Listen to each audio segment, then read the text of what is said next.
Discussion करणार आहेत एकदम इन डेप्थ. जो टोटल टाइम पिरियड आज आपण कव्हर करणार आहेत की वर्क्स कॉन्ट्रॅक्टचा right from historical background till now. तर आपण जवळपास 92 वर्षाचा पूर्ण म्हणजे त्याची हिस्ट्री काय, त्याचा पास्ट काय होता, त्याचा प्रेझेंट काय आणि फ्युचर इश्यूज काय काय असू शकतात, असे कम्प्रेहेन्सिव्ह आपण डिस्कशन करणार आहेत. आपल्याला डिटेल प्रेझेंटेशन च्या थ्रू आज आपण हे डिस्कशन करणार आहेत. तर पहिल्यांदा जर तुम्ही नाव वाचाल वर्क्स कॉन्ट्रॅक्ट. वर्क्स कॉन्ट्रॅक्टला ऍज अ प्रोफेशनल आम्ही ऑन अ लाइटर नोट मी कधी पण वर्स्ट कॉन्ट्रॅक्ट म्हणतो. त्यांना वर्क्स म्हणत नाही, मी वर्स्ट म्हणतो. कारण की दरवेळेस म्हणजे तुम्ही वॅट मध्ये म्हणा, सर्व्हिस टॅक्स मध्ये म्हणा आणि आता जीएसटी मध्ये सुद्धा त्याच्यावर न्यूमरस कॉम्प्लिकेशन्स आणि इश्यूज असतात. म्हणजे तुम्हाला सर्वात जास्त जर इश्यू बघायचे असतात तर वर्क्स कॉन्ट्रॅक्ट मध्ये भेटतात. तर तुमच्या समोर एक सिंपल 2 पिक्चर तुम्हाला दिसतात.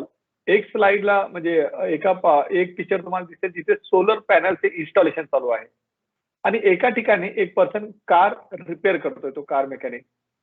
तर तुमच्या सर्वांना माझा एक सिंपल प्रश्न आहे, हे दोन्ही जे ऍक्टिव्हिटी आहेत installation and sale of solar panel आणि दुसऱ्या एक्झाम्पल मध्ये supply of motor car parts and their installation किंवा सर्व्हिसिंग. तर या दोन्ही ऍक्टिव्हिटीला आपण वर्क्स कॉन्ट्रॅक्ट म्हणू शकतो का?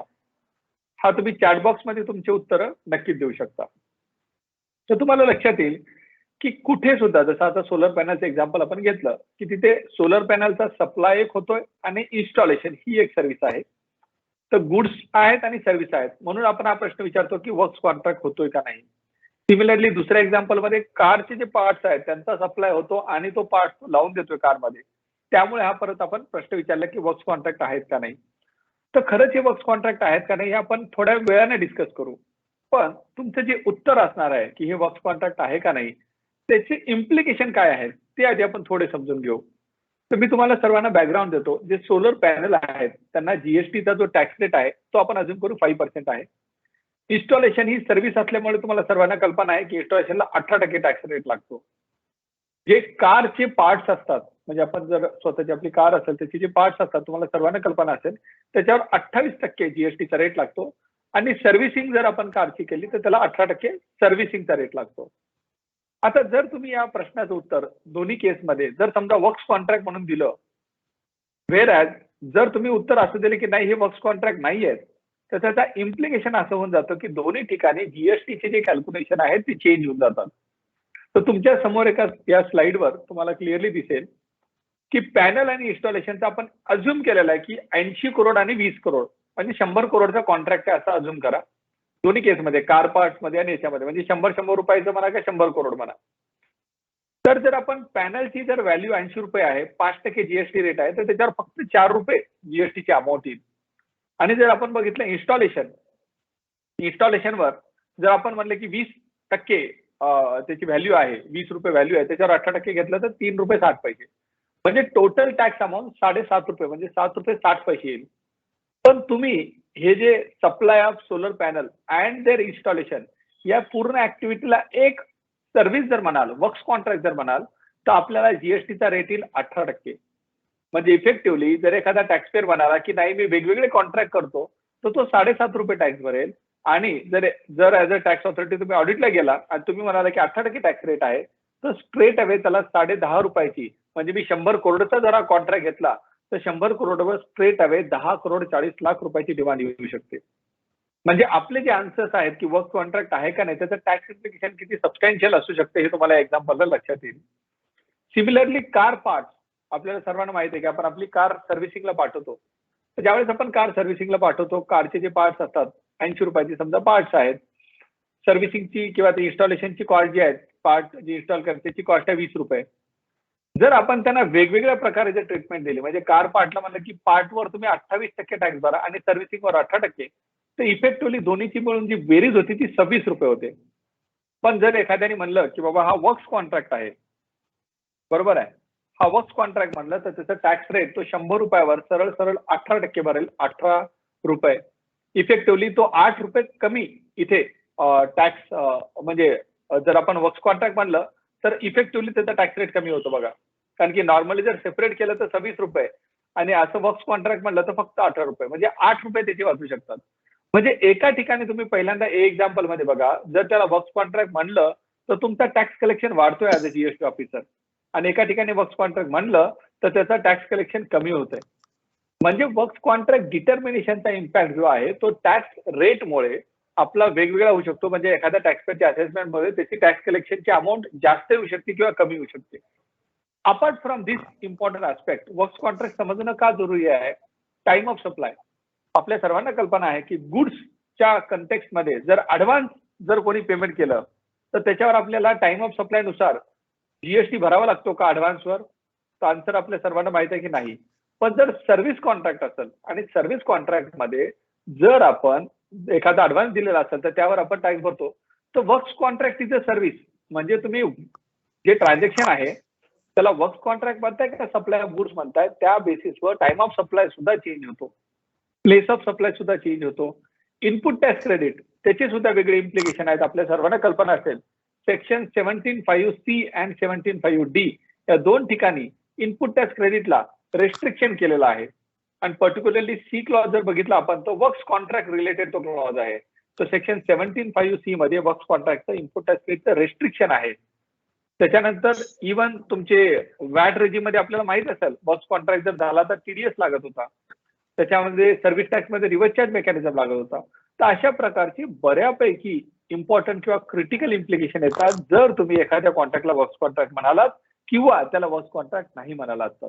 त्यामुळे आपल्या सर्वांना वर्क्स कॉन्ट्रॅक्ट काय आहे हे समजून घेणं फार जरुरी आहे. तर वर्क्स कॉन्ट्रॅक्ट काय आहे हे समजून घेण्याच्या आधी आपण एकदा ब्रॉड लेवलला समजून घेऊ की इकॉनॉमीमध्ये वेगवेगळ्या टाईपचे ट्रान्झॅक्शन कोणते होतात.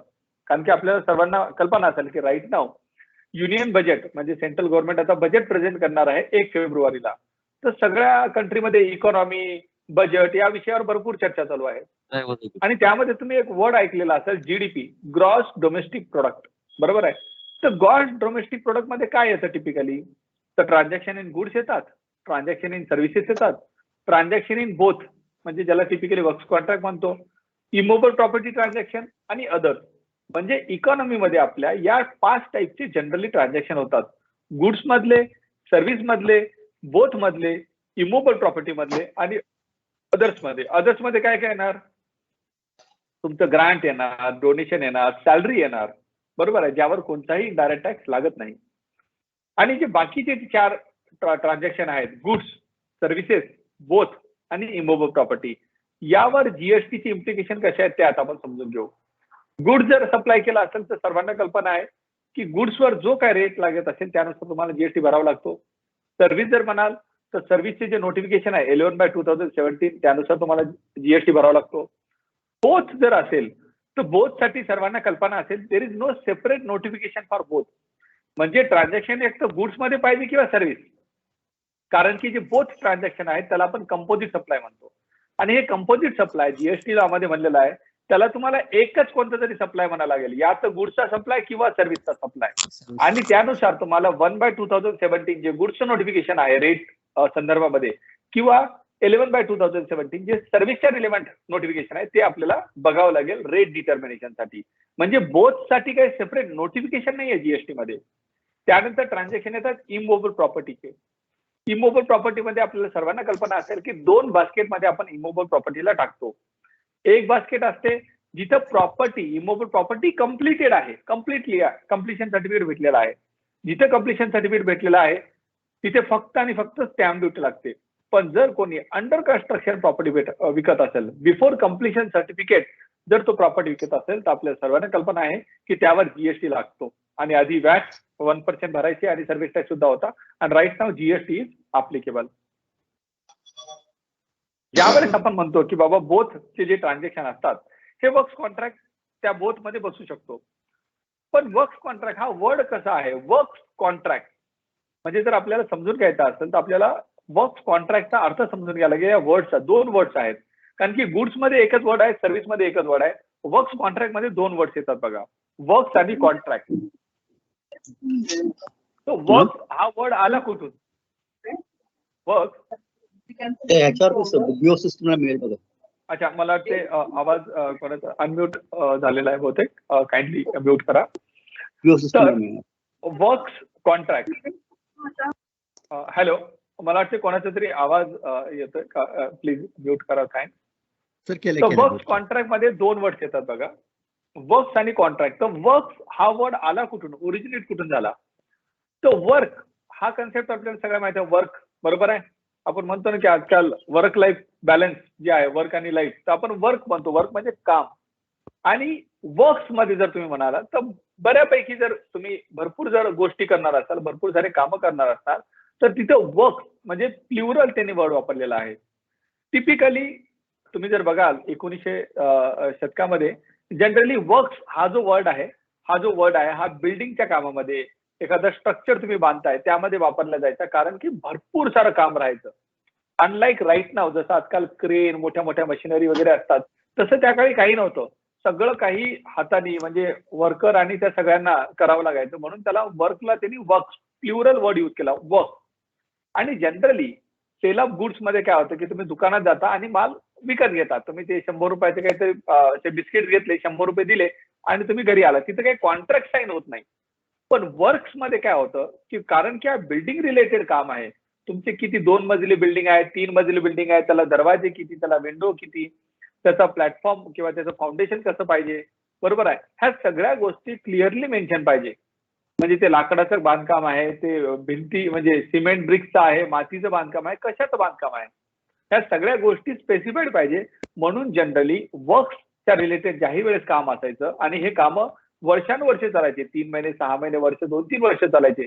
म्हणून ह्या सगळ्या कामांबद्दल एका स्पेसिफिकली डॉक्युमेंटमध्ये मेन्शन करणं सुद्धा जरुरी असायचं, आणि त्या वस्तूंची किंवा ह्या कॉन्ट्रॅक्टची किती प्राइस आहे ते सुद्धा मेन्शन करणं जरुरी असायचं. म्हणजे की वर्क्सच्या सोबत कॉन्ट्रॅक्ट हा वर्ड तिथून कनेक्ट झाला असं आपण म्हणू शकतो. आणि त्यामुळे आपण वर्क्स कॉन्ट्रॅक्ट हा वर्ड आपण म्हणू शकतो की हा यूज करायला आपण चालू केला. So goods supply, service supply आणि वर्क्स कॉन्ट्रॅक्ट हा एक नवीन टाईपचा एक आपण म्हणू शकतो 19व्या शतकामध्ये हा वर्ड कॉइन झाला आणि यूज व्हायला चालू झाला.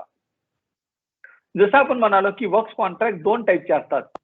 एक जिथे वर्क्स कॉन्ट्रॅक्ट आपण म्हणतो की इमूव्हेबल प्रॉपर्टीच्या रिलेटेड आहे, बरोबर आहे, आणि दुसरा वर्क्स कॉन्ट्रॅक्ट जो मुव्हेबल प्रॉपर्टी रिलेटेड आहे.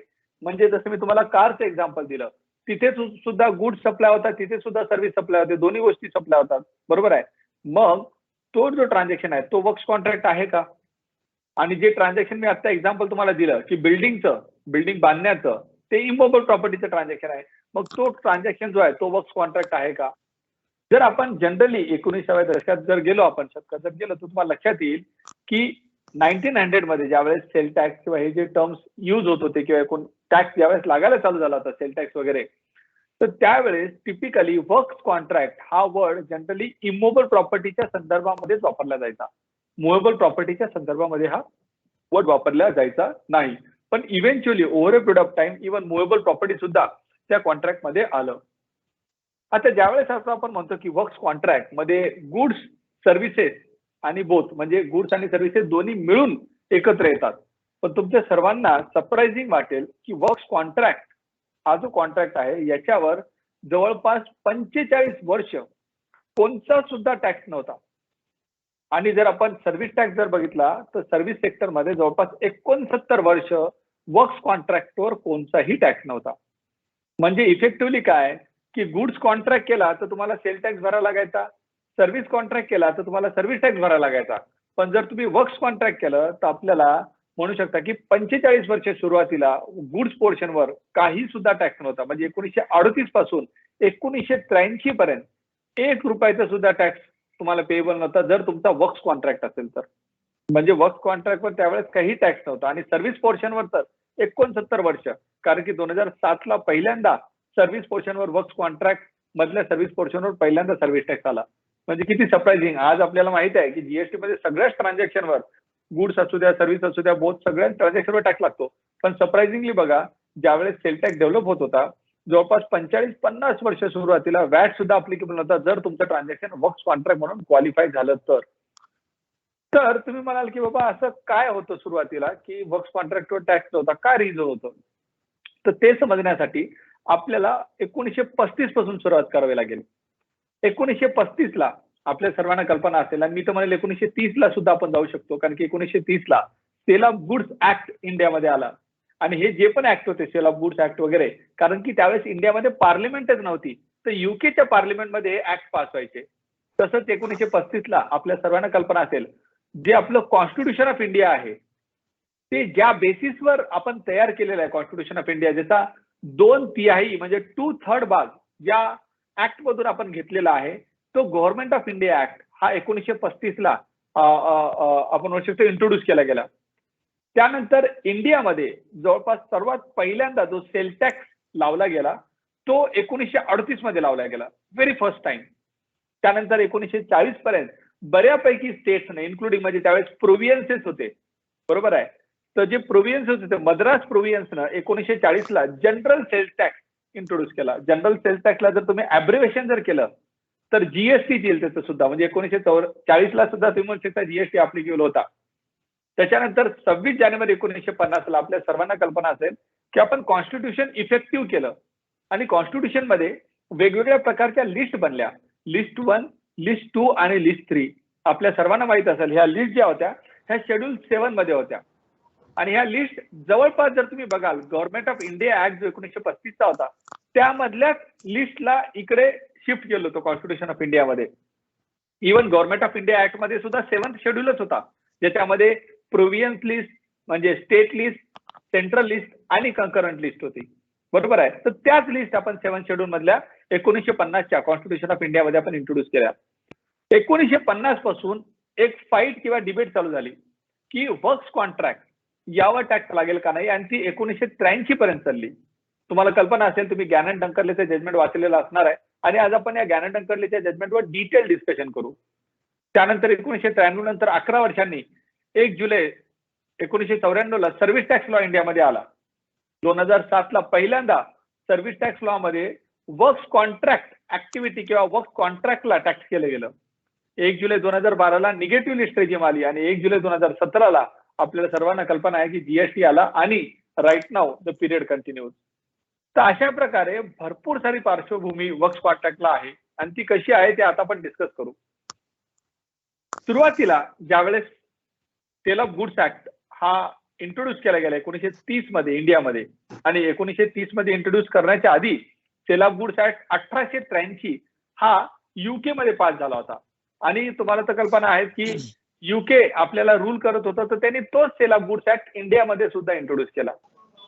आणि या ऍक्टचा पर्पज काय होता की बेसिकली जे पण सेल ऑफ गुड्सचे जे ट्रान्झॅक्शन होतात त्यावर बेसिकली एक कॉन्ट्रॅक्च्युअली काही ऑब्लिगेशन क्रिएट करणं, की कशा प्रकारे म्हणजे कोणी माल विकला, बरोबर, तर त्याचा पैसे कन्सिडरेशन त्यांनी नाही दिले तर मग ती वस्तू वापस घेतल्या जाऊ शकतात का, म्हणजे बेसिकली कॉन्ट्रॅक्च्युअल टर्म्स आपण म्हणू शकतो हे सेल ऑफ गुड्स ऍक्ट मध्ये त्यांनी डिफाईन केल्या. आणि तिथून वर्ड जो आहे सेल ऑफ गुड्स हा वर्ड आपण म्हणू शकतो इंट्रोड्यूस किंवा ओरिजिनेट झाला. इव्हन जर तुम्ही सेल ऑफ गुड्स ऍक्टचं सेक्शन 4 बघितलं तर section 4 talks about a contract of sale of goods is a contract where by seller transfer or agrees to transfer the property in goods to the buyer for a price. म्हणजे ज्यावेळेस एखाद्या कन्सिडरेशनसाठी किंवा प्राइससाठी कोणी agree करतं काही goods sale करायला, that is the contract of sale of goods.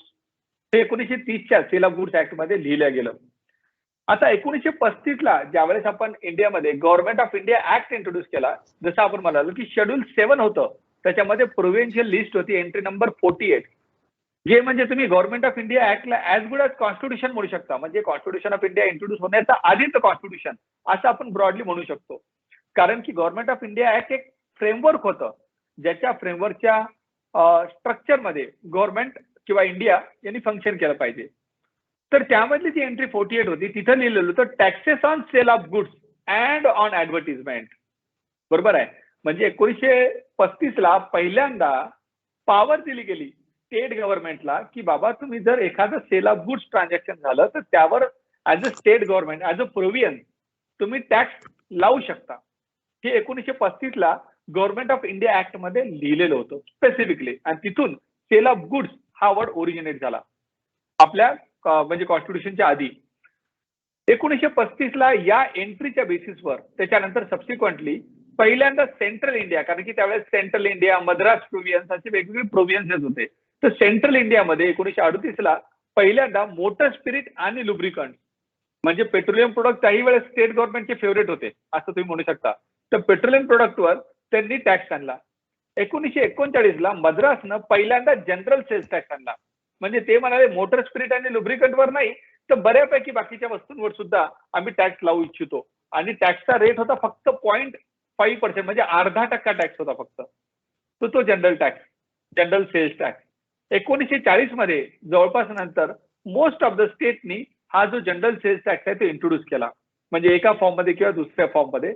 म्हणजे तुम्ही म्हणू शकता की 1940 जसं आपण 2005 ला वॅट आला होता सगळ्या स्टेटमध्ये, तसं 1940 मध्ये आपण म्हणू शकतो की सेल टॅक्स आला सगळ्या आपल्या थ्रू आउट कंट्रीमध्ये कोणत्या ना कोणत्या फॉर्म मध्ये.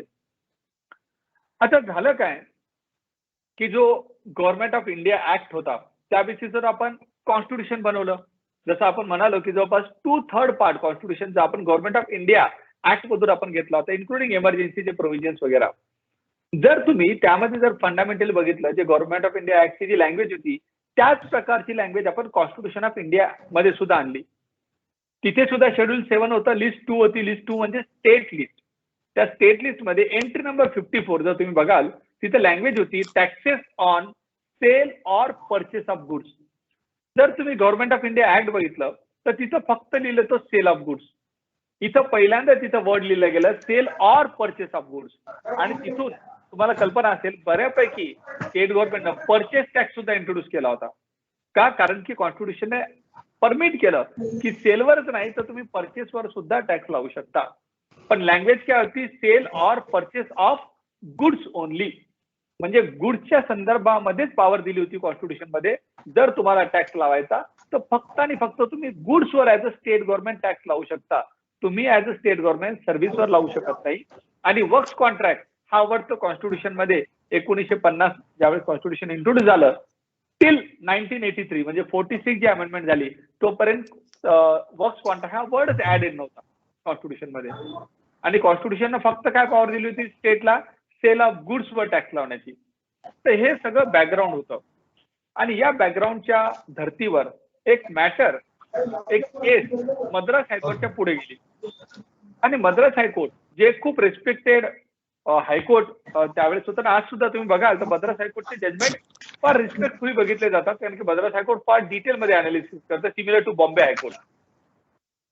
तर मद्रास हायकोर्टच्या समोर एक डिस्कशन किंवा एक हे गेलं, प्रोव्हिजन गेली 1947चा जो मद्रासचा जो वॅट लॉ होता.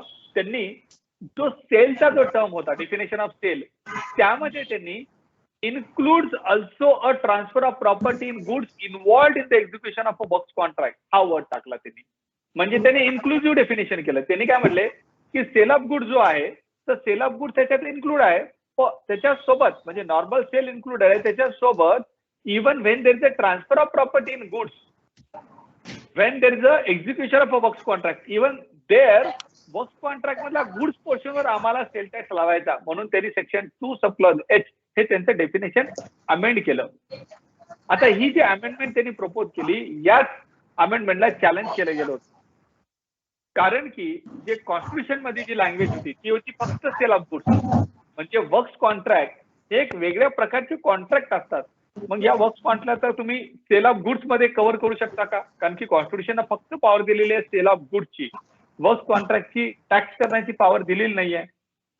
मग हा जो मॅटर ज्यावेळेस यांच्या समोर गेला गॅनन डंकर्लेच्या केसमध्ये मद्रास हायकोर्ट समोर, त्यामुळे तुम्ही बघू शकता की अमाऊंट जी इन्व्हॉल्व होती ती सबस्टॅन्शियल होती. त्यावेळेसचे 29 लाख रुपये हे वर्क्स कॉन्ट्रॅक्ट मध्ये इन्व्हॉल्व होते. म्हणजे टोटल पर्सेंटेजच्या गॅनन डंकर्ले जी कंपनी आहे त्याचा 84% टर्नओव्हर वर्क्स कॉन्ट्रॅक्ट मध्ये होता. कारण की गॅनन डंकर्लेचं मेन जे काम होतं ते कन्स्ट्रक्शनचं होतं. आणि तुम्ही बघू शकता त्यावर गव्हर्नमेंटने टॅक्स पाहिजे होता. कारण वर्क्स कॉन्ट्रॅक्ट म्हणजे जे स्पॉट सेल होते, वर्क स्पॉट सेल म्हणजे जे स्टील वगैरे जे तुम्ही विकले त्यावर टॅक्सपेअरने टॅक्स पे केला. त्याच्यानंतर सेल ऑफ सॅनिटरी वेअर म्हणजे जे बाथरूम वगैरेच्या फिटिंग आहेत त्यावर सुद्धा त्यांनी टॅक्स पे केला. तर त्यांनी डिस्प्यूट कुठे केला? वर्क्स कॉन्ट्रॅक्ट, तो मेजर होता. ऍडिशनली कॅन्टीन, इव्हन आज सुद्धा तुम्ही जीएसटीचे ऑडिट कराल तुम्हाला लक्षात येईल की कोणी टॅक्सपेअर कॅन्टीनवर जीएसटी भरते, कोणी भरत नाही. म्हणजे ही गोष्ट काही नवीन नाही. इव्हन 1954च्या जजमेंटमध्ये सुद्धा तुम्हाला दिसेल की त्याही वेळेस टॅक्सपेअर कॅन्टीनवर जीएसटी भरायचा का नाही किंवा टॅक्स भरायचा का नाही हे डिस्प्यूट करत होते. म्हणजे त्याला सुद्धा आपण म्हणू शकतो हिस्टॉरिकल बॅकग्राऊंड आहे. तर जसं आपण म्हणालो की टर्नओव्हर ऑफ वर्क्स कॉन्ट्रॅक्ट हा त्यावेळेस त्यांनी डिस्प्यूट केला आणि 30 लाख रुपयाची अमाऊंट होती. 30 लाख त्यावेळेसची, म्हणजे मला वाटतं आताचे 3,000 करोड तुम्ही नक्कीच म्हणू शकता त्या काळातले 30 लाख म्हणजे. तर बऱ्यापैकी अमाऊंट होती, बऱ्यापैकी टर्नओव्हर होता.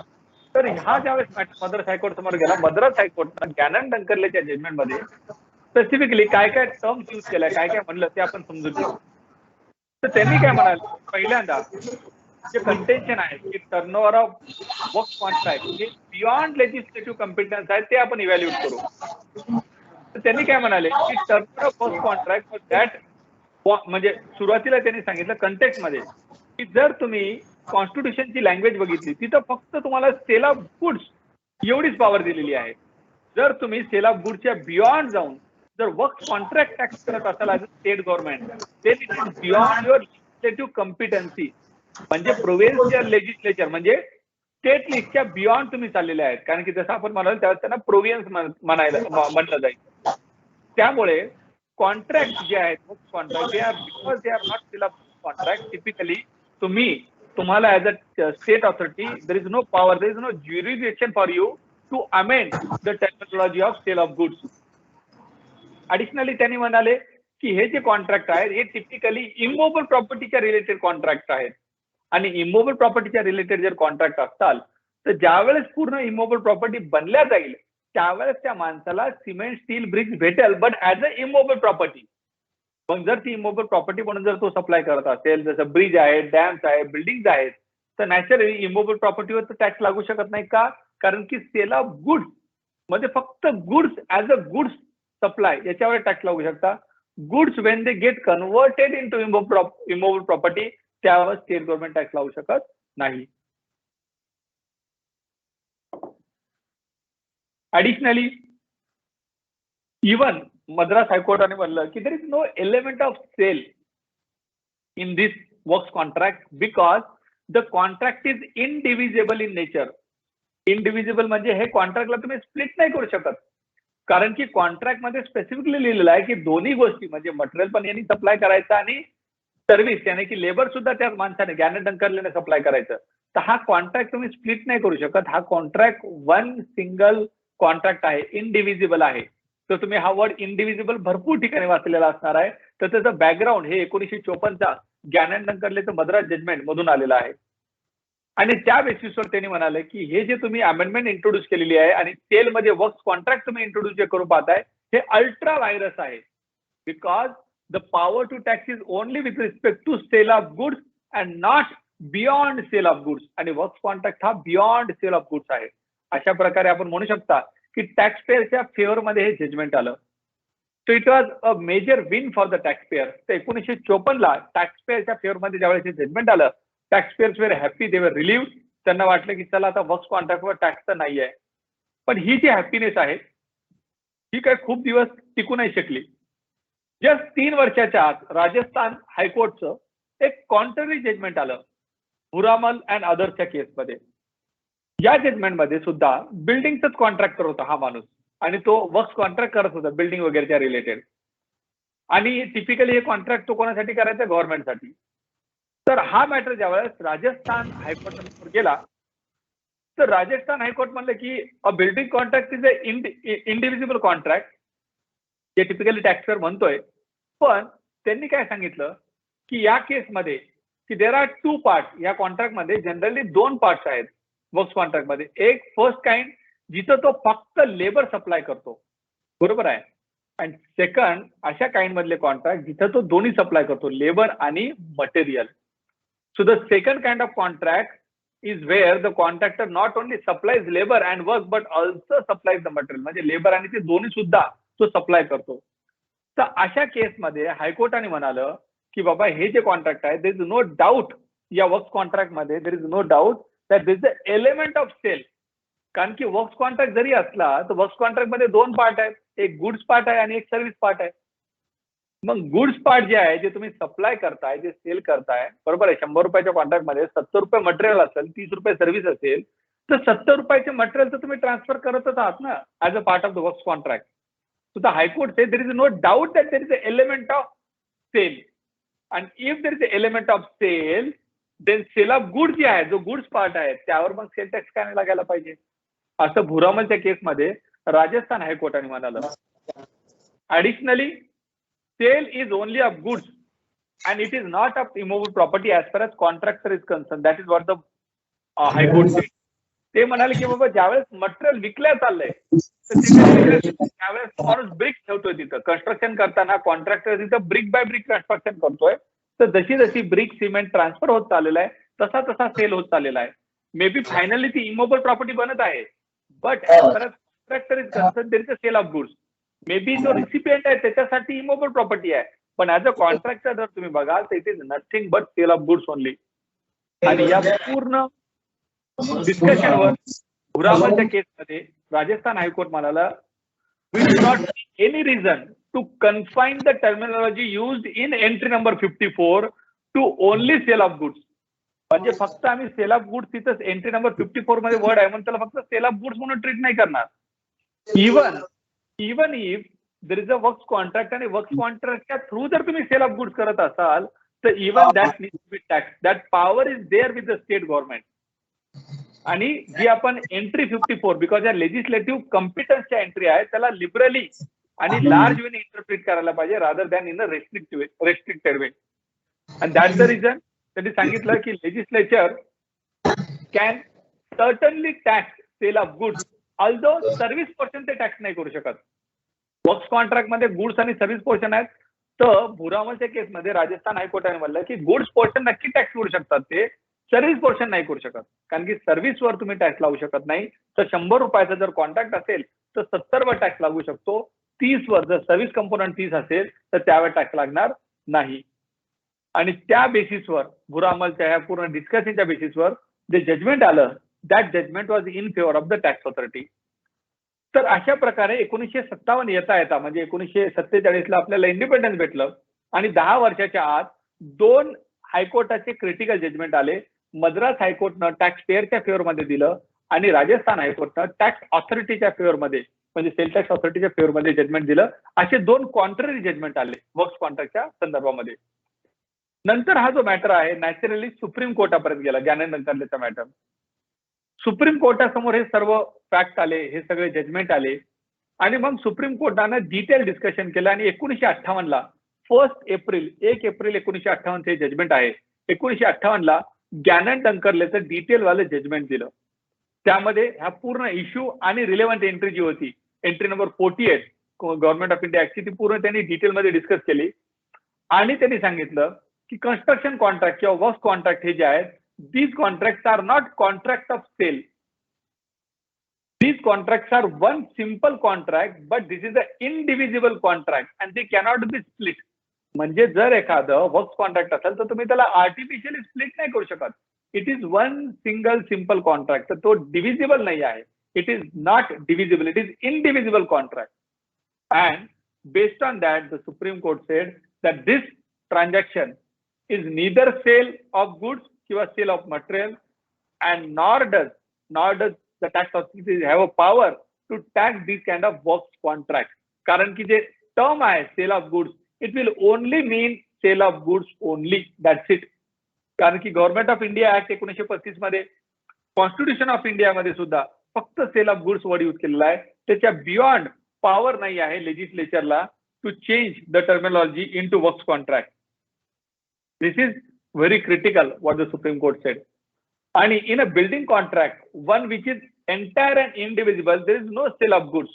And because of that, there is no competence for the province legislature to tax this kind of contract. म्हणजे बिल्डिंग कॉन्ट्रॅक्ट जर वन असेल, एंटायर असेल, इंडिव्हिजिबल असेल तर तुम्ही त्याला स्प्लिट करू शकत नाही. पण at the same time please note करा या जजमेंटमध्ये हे सुद्धा म्हणलं होतं जर तुम्ही वेगवेगळ्या प्रकारचे 2 कॉन्ट्रॅक्ट केले, एक सेल ऑफ गुड्सचा वेगळा कॉन्ट्रॅक्ट आणि सेल ऑफ लेबर सर्व्हिसचा एक कॉन्ट्रॅक्ट, तर सेल ऑफ गुड्सवर तुम्ही नक्कीच as a state government tax लावू शकता. पण झालं काय, हे जजमेंट आलं 1958ला. त्यानंतर नॅचरली फेवरमध्ये होतं टॅक्स पेअरच्या. तर त्यानंतर बऱ्यापैकी लोकांनी काय केलं, आर्ग्युमेंट घ्यायला चालू केलं की आमचा कॉन्ट्रॅक्ट वर्क्स कॉन्ट्रॅक्ट आहे, म्हणजे सेल ऑफ गुड्स करायचा, त्याच्यामध्ये थोडं 5-10% सर्व्हिस एलिमेंट ऍड करायचं आणि त्याला म्हणायचं वर्क्स कॉन्ट्रॅक्ट. आणि त्यानुसार टॅक्स प्लॅनिंग होऊ लागली, त्यानंतर टॅक्स इव्हेजन होऊ लागलं. तर नॅचरली जे टॅक्स ऑथॉरिटीज होते they were having this concern की असं करून जर कंटिन्युअसली सगळेच कॉन्ट्रॅक्टला जर लोकांनी सेल ऑफ गुड्स कॉन्ट्रॅक्टला जर वर्क्स कॉन्ट्रॅक्ट ट्रीट करत गेले तर स्टेट अथॉरिटीकडे टॅक्स रेव्हेन्यूज राहणार नाही. आणि त्यामुळे because of this Gannon Dunkerley judgment constitution of India had to be amended, कारण की कॉन्स्टिट्यूशनची जी एंट्री होती सेल ऑफ गुड्सची त्या एंट्रीमध्ये फक्त आणि फक्त सेल ऑफ गुड्स हाच वर्ड यूज केलेला होता. आणि सेलचा अर्थ काय हा वर्ड किंवा सेलचा मिनिंग काय हे कुठेही कॉन्स्टिट्यूशन मध्ये डिफाईन नव्हतं. आणि त्यामुळे 1983 ला 46th कॉन्स्टिट्युशनल अमेंडमेंट झाली. आणि ह्या 46th कॉन्स्टिट्युशनल अमेंडमेंट मध्ये स्पेसिफिकली त्यांनी गॅनन डंकर्लेचे 1958चं जे जजमेंट आहे त्याचं बॅकग्राऊंड दिलं. कारण की ज्याही वेळेस कॉन्स्टिट्यूशन मध्ये कोणती अमेंडमेंट होती त्याचं पूर्ण statement of object and reason दिलं जातं. त्या रिझनिंग मध्ये त्यांनी स्पेसिफिकली सांगितलं की गॅनन डंकर्लेच्या जजमेंटमध्ये गव्हर्नमेंट ऑफ इंडिया ऍक्ट किंवा जो कॉन्स्टिट्यूशन आहे त्यामध्ये सुप्रीम कोर्टाने म्हणाला की सेल ऑफ गुड्स एवढाच वर्ड यूज आहे. आणि because of that sale of goods मध्ये वर्क्स कॉन्ट्रॅक्ट इन्क्लूड होत नाही. आणि या जजमेंट नंतर बऱ्यापैकी सुप्रीम कोर्टचे जजमेंट आले आणि त्या बेसिसवर गॅनन डंकर्लेच्या बेसिसवर बऱ्यापैकी जजमेंट मध्ये बनलेलं आहे की no sale tax is applicable on works contract आणि डिफरंट टाइप्स ऑफ कॉन्ट्रॅक्ट. आणि because of this position and because of this judgement it has resulted in large scope for avoidance of tax. म्हणजे बऱ्यापैकी avoidance of tax त्यामुळे खूप वाढलेला आहे. And because of this the government said, or the constitutional amendment 46th amendment said ki now it is reasonable for the tax authorities to put this issue beyond the matter of doubt. म्हणजे याला clarity देणं हे खूप आता necessary झालेलं आहे कारण की लोक आता टॅक्स अवॉइड करतात. आणि त्यामुळे त्यांनी सांगितलं की आर्टिकल 366 मध्ये एक आम्ही स्पेसिफिकली डेफिनेशन मध्ये 29A हा एक नवीन क्लॉज ऍड करतोय. कारण की आपल्या सर्वांना कल्पना असेल आर्टिकल 366 जे आहे हे डेफिनेशनचं आर्टिकल आहे. यामध्ये त्यांनी एक नवीन 29A नावाचा क्लॉज ऍड केला आणि त्याची लँग्वेज होती tax on sale or purchase of goods. म्हणजे त्यांनी डिफाईन केलं की बाबा sale and purchase of goods काय. कारण की जे शेड्यूल 7 होतं त्याच्यामधली जी एंट्री होती तिथं सेल ऑफ गुड्स लिहिलेलं होतं. मग त्यांनी म्हणले की सेल ऑफ गुड्स हा जो वर्ड आहे हा आम्ही आता डिफाईन करतो. मग ही डीमिंग फिक्शन त्यांनी क्रिएट केली, ज्या डीमिंग फिक्शनला आपण डीम्ड सेल ची एंट्री सुद्धा म्हणतो. आणि हा डीम्ड सेल त्यांनी डिफाईन केला आर्टिकल 366 29A मध्ये. आणि त्याची लँग्वेज होती transfer of property in goods involved in execution of a works contract. आणि अशा प्रकारे 1983 ला 46th अमेंडमेंट नंतर कॉन्स्टिट्यूशन मध्ये वर्क्स कॉन्ट्रॅक्ट हा वर्ड पहिल्यांदा इंट्रोड्यूस झाला. आणि जसं 1983 ला वर्क्स कॉन्ट्रॅक्ट हा वर्ड यूज झाला आणि नक्कीच हा टॅक्स ऑथॉरिटीच्या फेवर मध्ये होता. त्याच्यानंतर सबसिक्वेंटली इमिडिएटली जो गुड्स पोर्शन होता त्यावर सगळ्या स्टेट ऑथॉरिटीजनं टॅक्स लावायला चालू केला. म्हणजे तुम्ही बघू शकता 1938 ला पहिल्यांदा सेल टॅक्स आला इंडियामध्ये. आणि 1938 ते 1983 जवळपास 45 वर्ष लागले वर्क्स कॉन्ट्रॅक्टला टॅक्स करायला. म्हणजे 45 वर्ष effectively there was no tax on works contract असं आपण नक्कीच म्हणू शकतो सुरुवातीच्या काळामध्ये. नंतर ज्यावेळेस हे डेफिनेशन आलं 366 29A स्टेट गव्हर्नमेंटनी जो गुड्स पोर्शन आहे आणि तुम्ही बघू शकता या डेफिनेशन मध्ये स्पेसिफिकली लिहिलेलं आहे transfer of property in goods. म्हणजे फक्त गुड्स पोर्शनवरच पॉवर दिली गेली टॅक्स लावण्याची. सर्व्हिस पोर्शनवर पॉवर नव्हती स्टेट गव्हर्नमेंटला. कारण की आपल्याला सर्वांना कल्पना आहे की सर्व्हिस पोर्शनवर टॅक्स लावण्याची पॉवर 1994 नंतर सेंट्रल गव्हर्नमेंटने यूज केली. But as per as state government are concern the power was only to tax sale of goods that's it. त्यामुळे त्यांनी म्हटलं transfer of property in goods. म्हणजे फक्त आणि फक्त गुड्स पोर्शनवर स्टेट गव्हर्नमेंट टॅक्स लावू शकत होते. आणि या बेसिसवर नंतर आपण असं म्हणू शकतो जे कॉन्ट्रॅक्ट असतात वर्क्स कॉन्ट्रॅक्ट हे वन कॉन्ट्रॅक्ट असतात ज्याच्यामध्ये गुड्स असतात आणि सर्व्हिस असतात. तर गव्हर्नमेंटनं काय केलं यामध्ये की जे गुड्स पोर्शन आहे त्याला वेगळं केलं आणि गुड्स पोर्शनवर स्टेट गव्हर्नमेंटला टॅक्स लावायला चालू केलं. आणि हे कधी चालू केलं जवळपास 1983 नंतर. सबसिक्वेंटली प्रत्येक स्टेट गव्हर्नमेंटनं सेलचं जे डेफिनेशन आहे हे अमेंड केलं, वर्क्स कॉन्ट्रॅक्ट स्पेसिफिकली त्याच्यात इन्क्लूड केलं आणि गुड्स पोर्शनवर त्यांनी स्टेट गव्हर्नमेंटनी टॅक्स लावायला चालू केलं.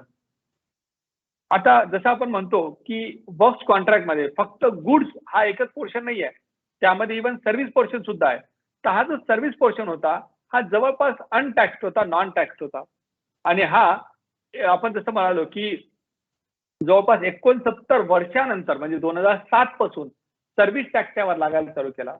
गव्हर्नमेंटनं म्हणजे जे सेंट्रल गव्हर्नमेंट होतं त्यांनी सर्व्हिस सेक्टरमध्ये 3 वेगवेगळ्या प्रकारच्या एंट्री इंट्रोड्यूस केल्या होत्या. कारण की आधी जे टॅक्सेशन होतं हे सर्व्हिसच्या डेफिनेशनवर होतं. वेगवेगळ्या सर्व्हिसेस डिफाईन केल्या होत्या. चार्टर्ड अकाउंटंट सर्व्हिस काय, कुरिअर सर्व्हिस काय, रिपेअर मेंटेनन्स सर्व्हिस काय, बिझनेस ऑक्झिलरी सर्व्हिस काय, बिझनेस सपोर्ट सर्व्हिस काय, सिक्युरिटी सर्व्हिस काय, बँकिंग सर्व्हिस काय, अशा प्रकारचे जवळपास 120 वेगवेगळ्या डेफिनेशन सेंट्रल गव्हर्नमेंटने इंट्रोड्यूस केल्या होत्या, ज्याला पॉझिटिव्ह लिस्ट रेजिम म्हणतो. तर त्या पॉझिटिव्ह लिस्ट रेजिम मध्ये 3 एंट्री होत्या. Commercial construction, construction of complex. Commercial construction 2004 ला इंट्रोड्यूस केली. कन्स्ट्रक्शन ऑफ कॉम्प्लेक्स 2005 ला इंट्रोड्यूस केली आणि वर्क्स कॉन्ट्रॅक्ट सर्व्हिस 2007 ला इंट्रोड्यूस केली. तर इथे परत फाईट झाली. टॅक्सपेयर म्हणाला जर तुम्ही 2007 ला जर इंट्रोड्यूस केली तर 2004 ते 2007 हे 3 वर्ष आम्ही टॅक्स पे करणार नाही. कारण की 1 जून 2007 ला तुम्ही पहिल्यांदा वर्क्स कॉन्ट्रॅक्टवर टॅक्स आणलाय. त्याच्या आधी कन्स्ट्रक्शन ऑफ कॉम्प्लेक्स सर्व्हिस किंवा कमर्शियल कन्स्ट्रक्शन मध्ये आम्ही टॅक्स पे करणार नाही. आम्ही टॅक्स कधी पे करणार? जर ते कॉन्ट्रॅक्ट प्युअर सर्व्हिसचे असतात तर. म्हणजे एखाद्या बिल्डिंग मध्ये कमर्शियल बिल्डिंग आहे तिथे जर लेबर लागत असेल तर मी त्याच्यावर टॅक्स पे करेल. पण जर माझा तो वर्क्स कॉन्ट्रॅक्ट असेल आणि वर्क्स कॉन्ट्रॅक्ट जर असेल तर त्यामधल्या सर्व्हिस पोर्शनवर मी सर्व्हिस टॅक्स भरणार नाही 1 जून 2007 पर्यंत. कारण की वर्क्स कॉन्ट्रॅक्टवर तुम्ही पहिल्यांदा 1 जून 2007 ला एंट्रीच्या थ्रू टॅक्स आणलाय. ही एक मोठी डिबेट झाली आणि ही डिबेट सुप्रीम कोर्टापर्यंत गेली. सुप्रीम कोर्टानं लार्सन अँड टुब्रोच्या 2015च्या जजमेंटमध्ये ऍग्री केलं टॅक्सपेअरच्या आर्ग्युमेंटला आणि म्हणाले की 2007 पर्यंत सेंट्रल गव्हर्नमेंटला पॉवरच नव्हती टू टॅक्स वर्क्स कॉन्ट्रॅक्ट.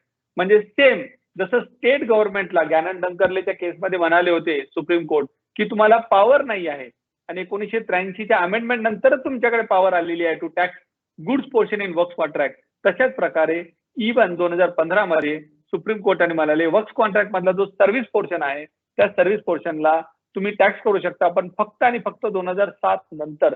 2007च्या आधी तुम्ही टॅक्स करू शकत नाही. कारण की जे वर्क्स कॉन्ट्रॅक्ट आहे it's a separate species of contract. It is not a sale of goods contract. It is not pure sale of services contract. तर अशा प्रकारे आपण बघू शकता की लॉ ओव्हरऑल अमेंड होत गेला, चेंज होत गेला. पॉझिटिव्ह लिस्ट रेजिम मध्ये जे डेफिनेशन होतं वर्क्स कॉन्ट्रॅक्टचं it was means any service provided or to be provided to any person by any other person in relation to execution of a works contract. हे definition 2012 ला change झालं. तिथे तुम्ही बघू शकता वर्क्स कॉन्ट्रॅक्टच्या डेफिनेशन मध्ये a contract wherein transfer of property in goods is involved in execution of such contract. म्हणजे transfer of property involved in execution of such contract हे जे वर्ड्स आहेत हे कॉन्स्टिट्यूशन मधले वर्ड आहेत. आर्टिकल 366(29)A चा जो सबक्लॉज बी आहे त्याच्यातले वर्ड इथे सुद्धा घेतलेले दिसू शकतात. आणि ऍडिशनली सर्व्हिस टॅक्स मध्ये तुम्ही बघू शकता त्यांनी स्पेसिफिकली म्हणलं की alteration of any movable or immovable property. म्हणजे वर्क्स कॉन्ट्रॅक्टचं जे अँबिट होतं हे 2012 मध्ये तुम्ही बघू शकता ज्यावेळेस सर्व्हिस टॅक्सचं डेफिनेशन चेंज झालं तिथे तिने सुद्धा इमूव्हेबल आणि मुव्हेबल म्हणजे मुव्हेबल प्रॉपर्टी सुद्धा इन्क्लूड केली. त्यावेळेस की मॅक्झिमम केसमध्ये अंडरस्टँडिंग असं होतं की वर्क्स कॉन्ट्रॅक्ट म्हणजे जनरली हे फक्त इमूव्हेबल प्रॉपर्टीच्या रिलेटेड आहे, मुव्हेबल प्रॉपर्टीच्या रिलेटेड नाही. आणि ही जी डेफिनेशन आहे आपल्या सर्वांना कल्पना असेल जीएसटी मध्ये आता चेंज झालेली आहे. जर आपण इव्हन अदर पार्ट जर बघितला तर आपण अदर पार्ट बघितला जसं की वर्क्स कॉन्ट्रॅक्ट जर बघितलं आपण सीएसटीचं बरोबर आहे. जस्ट एक सेकंड. जर आपण सीएसटीचं डेफिनेशन बघितलं सीएसटी ऍक्ट मधलं तिथे काय लिहिलेलं works contract means contract for carrying out any work which includes assembling, construction, building, altering, manufacturing, processing, fabrication, erection, installation, fitting out, improvement, repair, commissioning of any movable or immovable property. म्हणजे जे works कॉन्ट्रॅक्टचं definition जे CST act मध्ये आणि जे service tax act मध्ये होतं दोन्ही मध्ये मुव्हेबल आणि इमूव्हेबल प्रॉपर्टी वर्ड यूज केला.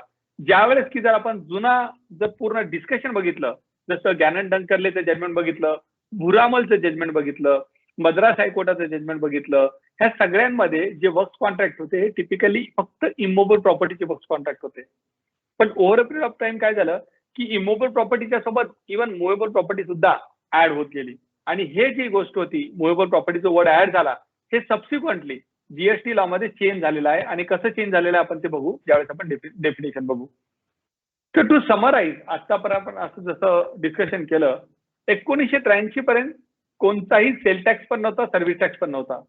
1983च्या नंतर वर्क्स कॉन्ट्रॅक्ट वरचा जो सेल्स जो गुड्सचा पोर्शन होता त्यावर सेल टॅक्स लागायला चालू केला. 2005 नंतर आपल्याला कल्पना असेल व्हॅट लागायला चालू झाला. 2007 नंतर म्हणजे त्याच्या पण 2 वर्षानंतर सर्व्हिस टॅक्स लागायला चालू झाला सर्व्हिस पोर्शनवर. आणि जे बोथ कॉन्ट्रॅक्ट असतात किंवा वर्क्स कॉन्ट्रॅक्ट असतात त्यावर कम्प्रेहेन्सिव्हली जीएसटी लागायला चालू झाला 1 जुलै 2017 पर्यंत. म्हणजे अशा प्रकारे जो वर्क्स कॉन्ट्रॅक्ट आहे त्यांनी अशा प्रकारे पूर्ण हिस्टॉरिकली इतके सारे त्यांनी चॅलेंजेस म्हणा किंवा डिबेट्स म्हणा, डिस्कशन म्हणा, लिगल हॅसेल्स त्यांनी एक्सपिरियन्स केले. आणि त्या सगळ्या लिगल हॅसल्स नंतर हे सगळे लिगल डिबेट डिस्कशन बघून 2017ला ज्यावेळेस जीएसटी आला तर जीएसटी लॉ मध्ये ह्या सगळ्या गोष्टी संदर्भामध्ये घेऊन समजून घेऊन त्यांनी जीएसटी मध्ये वर्क्स कॉन्ट्रॅक्टची डेफिनेशन बनवली. कशी बनवली, काय बनवली, कशा प्रकारे त्याला टॅक्स केलं ते आता आपण येत्या काही स्लाइड्स मध्ये समजून घेऊ. आतापर्यंत आपण जे डिस्कस केलं त्याच्या संदर्भामध्ये कोणाला काही प्रश्न आहे जर असेल तर please feel free to share in the chat box.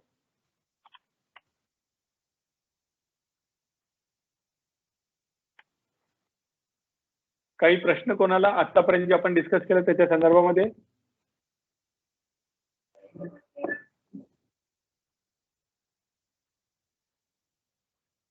कारण की बऱ्यापैकी वर्क्स कॉन्ट्रॅक्ट ज्यावेळेस आपण डिस्कस करतो आपल्याला हिस्ट्री माहित नसते वर्क्स कॉन्ट्रॅक्टची. त्यामुळे आपण त्यावेळेस एखादं डेफिनेशन अप्रोच करतो आपण इनकम्प्लीट प्रकारे बघतो. त्यामुळे आम्हाला वाटलं की आपण डिटेलमध्ये जर बघितलं पूर्ण हिस्टॉरिकल बॅकग्राऊंड एकदाच क्लिअर केलं तर तुम्हाला आता याच्यानंतर कधीही वर्क्स कॉन्ट्रॅक्ट बद्दल काहीही प्रश्न, क्वेश्चन, कन्फ्युजन असणार नाही.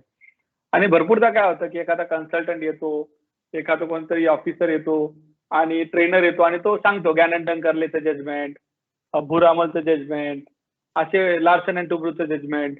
मग आपल्याला वाटतं की बाबा याला कितीच नॉलेज आहे, यांना कितीच माहिती आहे, बरोबर आहे. पण असं काही नाही. जर तुम्ही डिटेलमध्ये एकदा समजून घेतलं की तुम्हालाही त्यांच्या तेवढं नॉलेज येऊ शकतं, बरोबर आहे. येस. तर आतापर्यंतच्या डिस्कशन बद्दल मित्रांनो कोणाला काही क्वेरी आहे? Any question? जर नसेल तर सर मगाशी जे कारचं उदाहरण दिलं, हो सर, विजय होते बोलते सर पुण्यातून. हो सर, बोला ना सर. कारचं उदाहरण दिलं आणि तुमचं म्हणणं होतं की ते कारचं जर वर्क्स कॉन्ट्रॅक्ट असेल तर त्याचा टॅक्स रेट म्हणजे इफेक्टिव्ह टॅक्स जो येईल तो कमी येईल, अदरवाईज जास्त 28% पार्ट कंपोजिट सप्लाय घेतला पाहिजे. पण जीएसटी मध्ये माझ्या मते काही प्रश्नच येणार नाही कारण वर्क्स कॉन्ट्रॅक्टच्या डेफिनेशन मध्येच म्हटलंय की work contract is related to immovable property. कारच्या केसमध्ये आपण तोच हाच पॉइंट आपल्याला डिस्कस करायचा पुढे. त्यामुळे इंटेन्शनली तसा प्रश्न फ्रेम केला होता कारण की वर्क्स कॉन्ट्रॅक्टच्या डेफिनेशन मध्ये इमोव्ह प्रॉपर्टी आहे. मग तोच पॉइंट होता. पण त्याचा आणखी एक वेगळं डायमेन्शन सुद्धा आहे कंपोजिट सप्लाय असल्यामुळे. ते सुद्धा मी डिस्कस करणार आहे पण ते वर्क्स कॉन्ट्रॅक्टच्या डेफिनेशनच्या वेळेस. तर तुमचा पॉइंट एकदम व्हॅलिड आहे आणि तो इंटेन्शनली आपण तसा पुट केलेला आहे. Okay sir. ठीक आहे. Yes sir. परफेक्ट. चला. तर ज्यावेळेस जीएसटी आला 1 जुलै 2017ला सर्वांना कल्पना आहे की कॉन्स्टिट्यूशन अमेंड झालं. 101 जे constitution 101st constitution amendment act introduce झाला. त्यामध्ये आर्टिकल 246 ए, 269 ए, 279 ए हे वेगवेगळ्या प्रकारचे आर्टिकल इंट्रोड्यूस झाले. आणि डेफिनेशन्स मध्ये जे डेफिनेशन सेक्शन आहे आर्टिकल 366 त्यामध्ये 12A हे स्पेसिफिकली डेफिनेशन ऍड झालं. आणि 12A डेफिनेशन कशात होतं? Goods and services tax. याचा अर्थ काय आहे तर त्यांनी सांगितलं goods and services tax means any tax on supply of goods or service or both. म्हणजे जिथे पण सप्लाय ऑफ गुड्स होत आहे, जिथे पण सप्लाय ऑफ सर्व्हिस होत आहे, जिथे पण सप्लाय ऑफ बोथ होतोय त्या टॅक्सला आपण गुड्स अँड सर्व्हिसेस टॅक्स म्हणू. म्हणजे जीएसटी कशावर लागणार आहे? जर तुम्ही प्युअर गुड्स सप्लाय केले तर, प्युअर सर्व्हिस सप्लाय केला तर, आणि बोथ म्हणजे गुड्स आणि सर्व्हिसेस टुगेदर जर तुम्ही सप्लाय केलं तर तुम्हाला जीएसटी पेएबल आहे किंवा पे करावा लागणार. तर अशा प्रकारे डेफिनेशन आलं. गुड्सचं डेफिनेशन त्यांनी सांगितलं means any kind of movable property. सर्व्हिसचं त्यांनी खूप ब्रॉड डेफिनेशन दिलं. म्हणाले की services means anything other than goods. So anything which is not goods they are saying it is a service. तर अशा प्रकारे फॉर ब्रॉड डेफिनेशन केलं. गुड्स मध्ये त्यांनी मुव्हेबल प्रॉपर्टी हा वर्ड वापरला. आणि जर तुम्ही स्पेसिफिकली जर बघाल तर गुड्स आणि सर्व्हिसेस हे जे वर्ड्स आहेत त्या गुड्स आणि सर्व्हिसेसच्या वर्डवर जी लेवी आहे म्हणजे सेक्शन 9 आहे ती स्पेसिफिकली मेन्शन करते that GST is payable on supply of goods or services or both. म्हणजे गुड्स वर्ड एक येतो, सर्व्हिस एक वर्ड येतो आणि बोथ एक वर्ड येतो. पण इथे तुम्ही बघाल कुठे सुद्धा वर्क्स कॉन्ट्रॅक्ट हा वर्ड नाहीये. म्हणजे टॅक्स लागणार एखादा गुड्स ट्रान्झॅक्शन असेल तर, सर्व्हिस ट्रान्झॅक्शन असेल तरच. पण बोथ जो वर्ड आहे हा जीएसटी लॉ मध्ये, कॉन्स्टिट्यूशन मध्ये कुठे सुद्धा हा बोथ वर्ड डिफाईन नाही आहे. म्हणजे तुम्हाला वर्क्स कॉन्ट्रॅक्ट याला जर आपण बोथ म्हणत असू तर आपल्याला वर्क्स कॉन्ट्रॅक्टला हे क्लासिफाय करावं लागेल. आणि टिपिकली बोथ जर असेल तर आपल्याला सर्व्हिस करून क्लासिफाय करावं लागेल जर वर्क्स कॉन्ट्रॅक्ट असेल तर. जर तो सप्लाय ऑफ गुड्स आणि सर्व्हिसेस कंपोजिट सप्लाय असेल तर आपल्याला प्रिन्सिपल सप्लायवर जावं लागतं. बरोबर आहे. म्हणजे the transaction has to be fit, it has to fit in either goods or it has to fit as a service. तुम्ही त्याला बोथ मध्ये म्हणून बोथ आहे म्हणून टॅक्स नाही करू शकत. त्या बोथला तुम्हाला गुड्स म्हणावं लागेल किंवा सर्व्हिस म्हणावं लागेल. तर आता तुमच्या समोर एक पिक्चर दिसतोय बघा अंडर कन्स्ट्रक्शन प्रॉपर्टीचा. तर आपण सर्वजण सांगा आणि चॅटबॉक्स मध्ये प्लीज मेन्शन करा ही जी अंडर कन्स्ट्रक्शन प्रॉपर्टी आहे, अंडर कन्स्ट्रक्शन फ्लॅट जर एखाद्याने विकत घेतला अंडर कन्स्ट्रक्शन फ्लॅट, बरोबर आहे. तर जो अंडर कन्स्ट्रक्शन फ्लॅट जर कोणी विकत घेतला तर अंडर कन्स्ट्रक्शन फ्लॅटवर टॅक्स लागेल का? Yes or no? जीएसटी लागेल का? आणि जर तो टॅक्स लागणार असेल तर त्याला तुम्ही गुड सप्लाय म्हणणार, सर्व्हिस सप्लाय म्हणणार का त्याला बोथ सप्लाय म्हणणार? अंडर कन्स्ट्रक्शन प्रॉपर्टीला जो बिल्डर एखादा फ्लॅट विकतो अंडर कन्स्ट्रक्शन त्यावर तुम्ही विजयजी येस म्हणतात, पण विजयजी त्याला गुड्स म्हणणार तुम्ही, सर्व्हिस म्हणणार का बोथ म्हणणार? ऍज अ बिल्डर ज्यावेळेस तुम्हाला तो बिल्डर सप्लाय करतोय, builder is supplying you something. What is he supplying you? He is supplying you both thing, goods आणि सर्व्हिसेस. मग तुम्ही त्याला बोथ म्हणणार?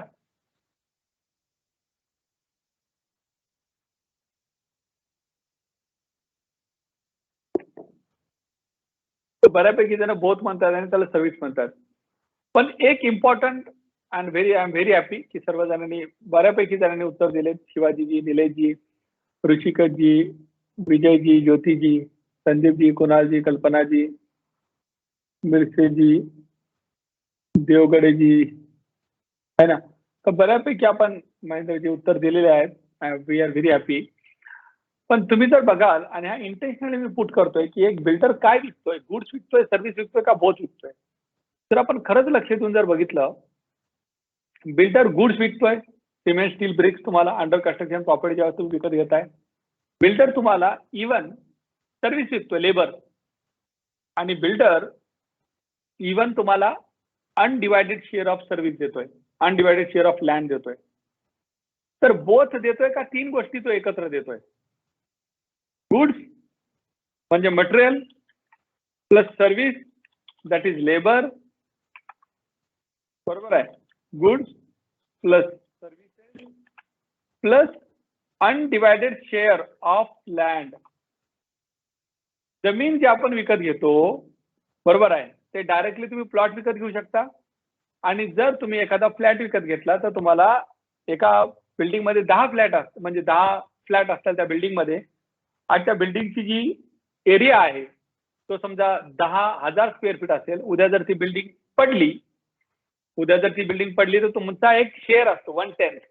कारण की 10 फ्लॅट असतात त्याच्यामध्ये, त्या बिल्डिंग मध्ये 10,000 जर स्क्वेअर फीट जमीन असेल तर 1/10 तुमचा हिस्सा राहतो त्याच्यामध्ये, बरोबर आहे. 1/10 इज युअर स्पेस. तर अशा प्रकारे तुम्ही बघू शकता 1/10 जर तुमची जर जागा असेल तर त्याला अनडिवायडेड शेअर ऑफ लँड म्हणतो आपण. तर बघा, तीन गोष्टी जर तुम्ही विकत घेतल्या, गुड्स, सर्व्हिसेस आणि अनडिवायडेड शेअर ऑफ लँड, तर आपण असं म्हणू शकतो का जीएसटीची जी लेवी आहे अंडर कन्स्ट्रक्शन फ्लॅटवर अप्लिकेबलच नाही होणार. कारण की जीएसटी कशावर लागतो? गुड्सवर, सर्व्हिसेसवर आणि बोथवर. बिल्डर तुम्हाला तीन गोष्टी एकत्र विकतोय, goods, services and undivided share of land. जर तीन गोष्टी एकत्र विकल्या, 3 थिंग्स टुगेदर, तर लेवी जी आहे ती फेल होते. कारण की कॉन्स्टिट्यूशन मध्ये म्हणलेलं आहे goods, services are both. Section 9 मध्ये म्हणलेलं आहे goods, services are both. Section 7 supply of all forms of supply of goods, services are both. कुठं पण म्हणलेलं नाही की 3 थिंग्स टुगेदर असेल तर तुम्ही लँडचे डिडक्शन घ्या. 3 थिंग्स टुगेदर असेल तर लँडचे डिडक्शन घ्या असं कुठेही लिहिलेलं नाहीये. म्हणजे हा एक इश्यू जो आहे हा नक्कीच, मी असं नाही म्हणत की टॅक्स पेएबल नाही आहे ऍज अ प्रोफेशनल. रादर आमचे सगळे बिल्डर, डेव्हलपर जे क्लायंट आहेत ते टॅक्स पे करतात. What I am trying to highlight की प्रत्येक वर्ड जो जीएसटी लॉ मधला आहे तो आपल्याला खूप केअरफुली वाचावा लागतो. बोथ म्हणलं तर फक्त 2 थिंग्स टुगेदर. असं नाही की पती पत्नी, म्हणजे आपल्याला जर कोणी लग्नाला बोलवलं पती पत्नी, तुम्ही आमच्या लग्नाला या, तर पती पत्नी म्हणजे फक्त पती आणि पत्नी, नॉट पती पत्नी अँड वो. बरोबर आहे. तर पती पत्नी म्हणलं की फक्त पती आणि पत्नी या दोघांनीच यायला पाहिजे, पती पत्नी आणि वो नाही. As simple as that. म्हणजे बोथ म्हणलं तर फक्त both. It will not include the third element. That is what we need to keep in mind. But that is a separate, I would say, a point to discuss and debate. To proceed further, जर आपण बघितलं आणि मला वाटतं काही पार्टिसिपंटने सुद्धा highlight केलं की शेड्यूल 2 हा जो आहे, शेड्यूल 2 जो आहे हा स्पेसिफिकली रेफर करतो की जे वर्क्स कॉन्ट्रॅक्ट आहे हा कंपोजिट सप्लाय आहे, आणि जे वर्क्स कॉन्ट्रॅक्ट डिफाईन केलेला आहे सेक्शन 2 सब क्लॉज 119 मध्ये. कारण की सेक्शन 2 मध्ये जवळपास 121 वेगवेगळ्या प्रकारचे डेफिनेशन्स आहेत. त्यामधलं जे लास्ट डेफिनेशन आपण म्हणू शकतो जवळपास 119 नंबरचं डेफिनेशन आहे वर्क्स कॉन्ट्रॅक्टचं. तर शेड्यूल 2 म्हणतं की कोणत्या गोष्टी गुड्स आहेत आणि कोणत्या गोष्टी सर्व्हिस आहेत. शेड्यूल 2 म्हणतं composite supply shall be treated as the following composite supply shall be treated as supply of service, namely works contract as defined under section 2 subclause 119. म्हणजे जर सेक्शन 2 सबक्लॉज 119 मध्ये डिफाईन असेल तर त्याला तुम्हाला वर्क्स कॉन्ट्रॅक्ट म्हणून म्हणजे सर्व्हिस म्हणून ट्रीट करावं लागेल. तर आपल्याला नॅचरली आपल्याला आता हे झालं असेल की इंटरेस्ट निर्माण झाला असेल किंवा वर्क्स कॉन्ट्रॅक्ट कसा डिफाईन केलेला आहे. तर सेक्शन 2 सबक्लॉज 119 मध्ये जे डेफिनेशन आहे ते अशा प्रकारे डिफाईन केलं आहे, जे तुमच्या समोर आता स्लाइड दिसते. स्पेसिफिकली वर्क्स कॉन्ट्रॅक्ट मध्ये म्हणलेलं आहे मीन्स अ कॉन्ट्रॅक्ट, म्हणजे इन्क्लूड वर्ड नाही आहे इथं, मीन्स आहे, एक्झॉस्टिव्ह डेफिनेशन आहे. मीन्स अ कॉन्ट्रॅक्ट म्हणजे टिपिकली हा कॉन्ट्रॅक्ट असतो. कॉन्ट्रॅक्ट कशासाठी? बिल्डिंगसाठी, कन्स्ट्रक्शनसाठी, फॅब्रिकेशनसाठी, कम्प्लिशनसाठी, इरेक्शनसाठी, इन्स्टॉलेशनसाठी, फिटिंग आउटसाठी, इम्प्रुव्हमेंटसाठी, मोडिफिकेशनसाठी, रिपेअरसाठी, मेंटेनन्ससाठी, रिनोव्हेशनसाठी, अल्ट्रेशनसाठी किंवा कमिशनिंगसाठी. म्हणजे जवळपास वेगवेगळ्या 14 प्रकारच्या ऍक्टिव्हिटी त्यांनी दिलेल्या आहेत. It's a contract for building something, constructing something, fabricating something, completing something, erecting something, installing something, fitting out something, improving something, repairing something, altering something, or commissioning something. And that something is basically a immobile property. So this work contract has to be of any immobile property. Work contract movable प्रॉपर्टीचा GST मध्ये होऊ शकत नाही.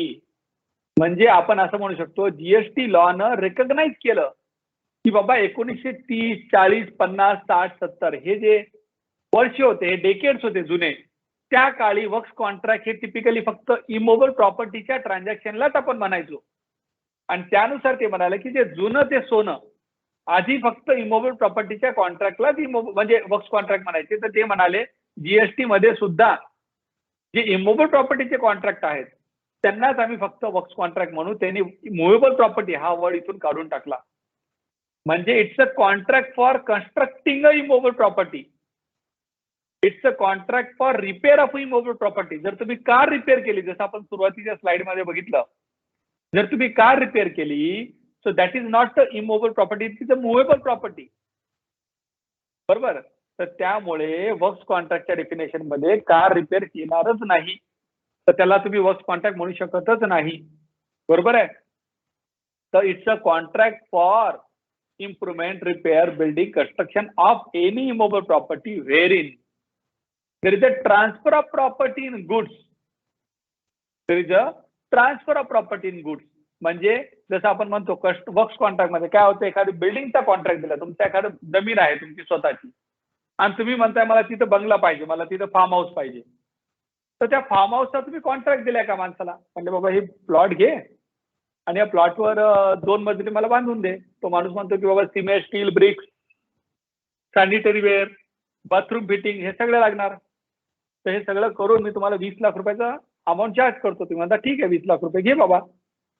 आता हे जे 20 लाख रुपये, हे जे 20 लाख रुपये तुम्ही त्या माणसाला देणार आहेत, त्याच्या बदल्यात तुम्हाला तो कन्स्ट्रक्शन करून देणार आहे.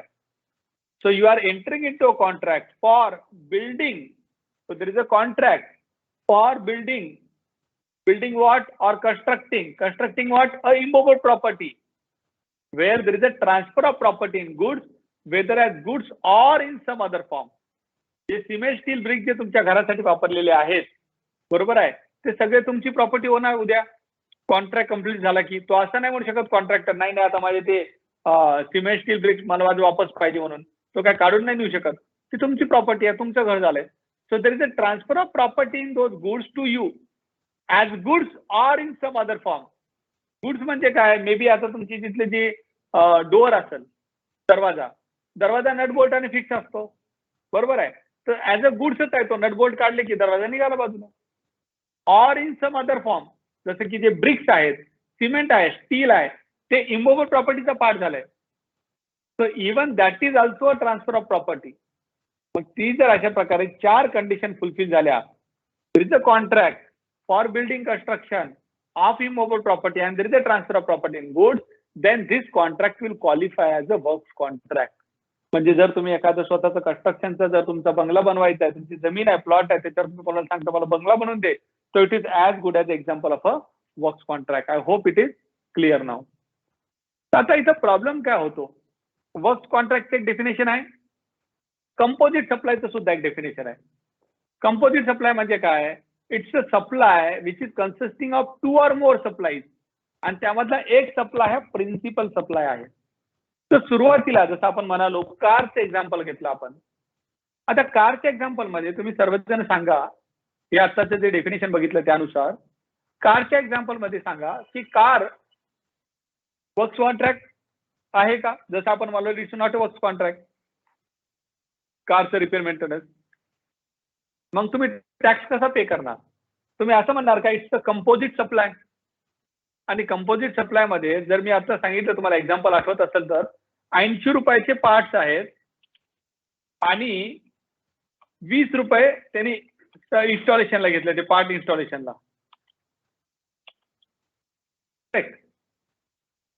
80 रुपयाचे पार्ट्स आहेत आणि त्याने किती रुपये घेतले? 20 रुपये इन्स्टॉलेशनला घेतले. तर सांगा टॅक्स कसा लावायचा त्या माणसाने? जो ऑथराइज सर्व्हिस स्टेशन आहे त्याने टॅक्स कसा लावायचा? 100 रुपयावर 18% लावायचा. दॅट इज वन ऑप्शन, जे आपण सगळेजण ऍग्री कराल की नाही आहे. 100 × 18 करायचा का त्यांनी? तो ऑप्शन नाही आहे.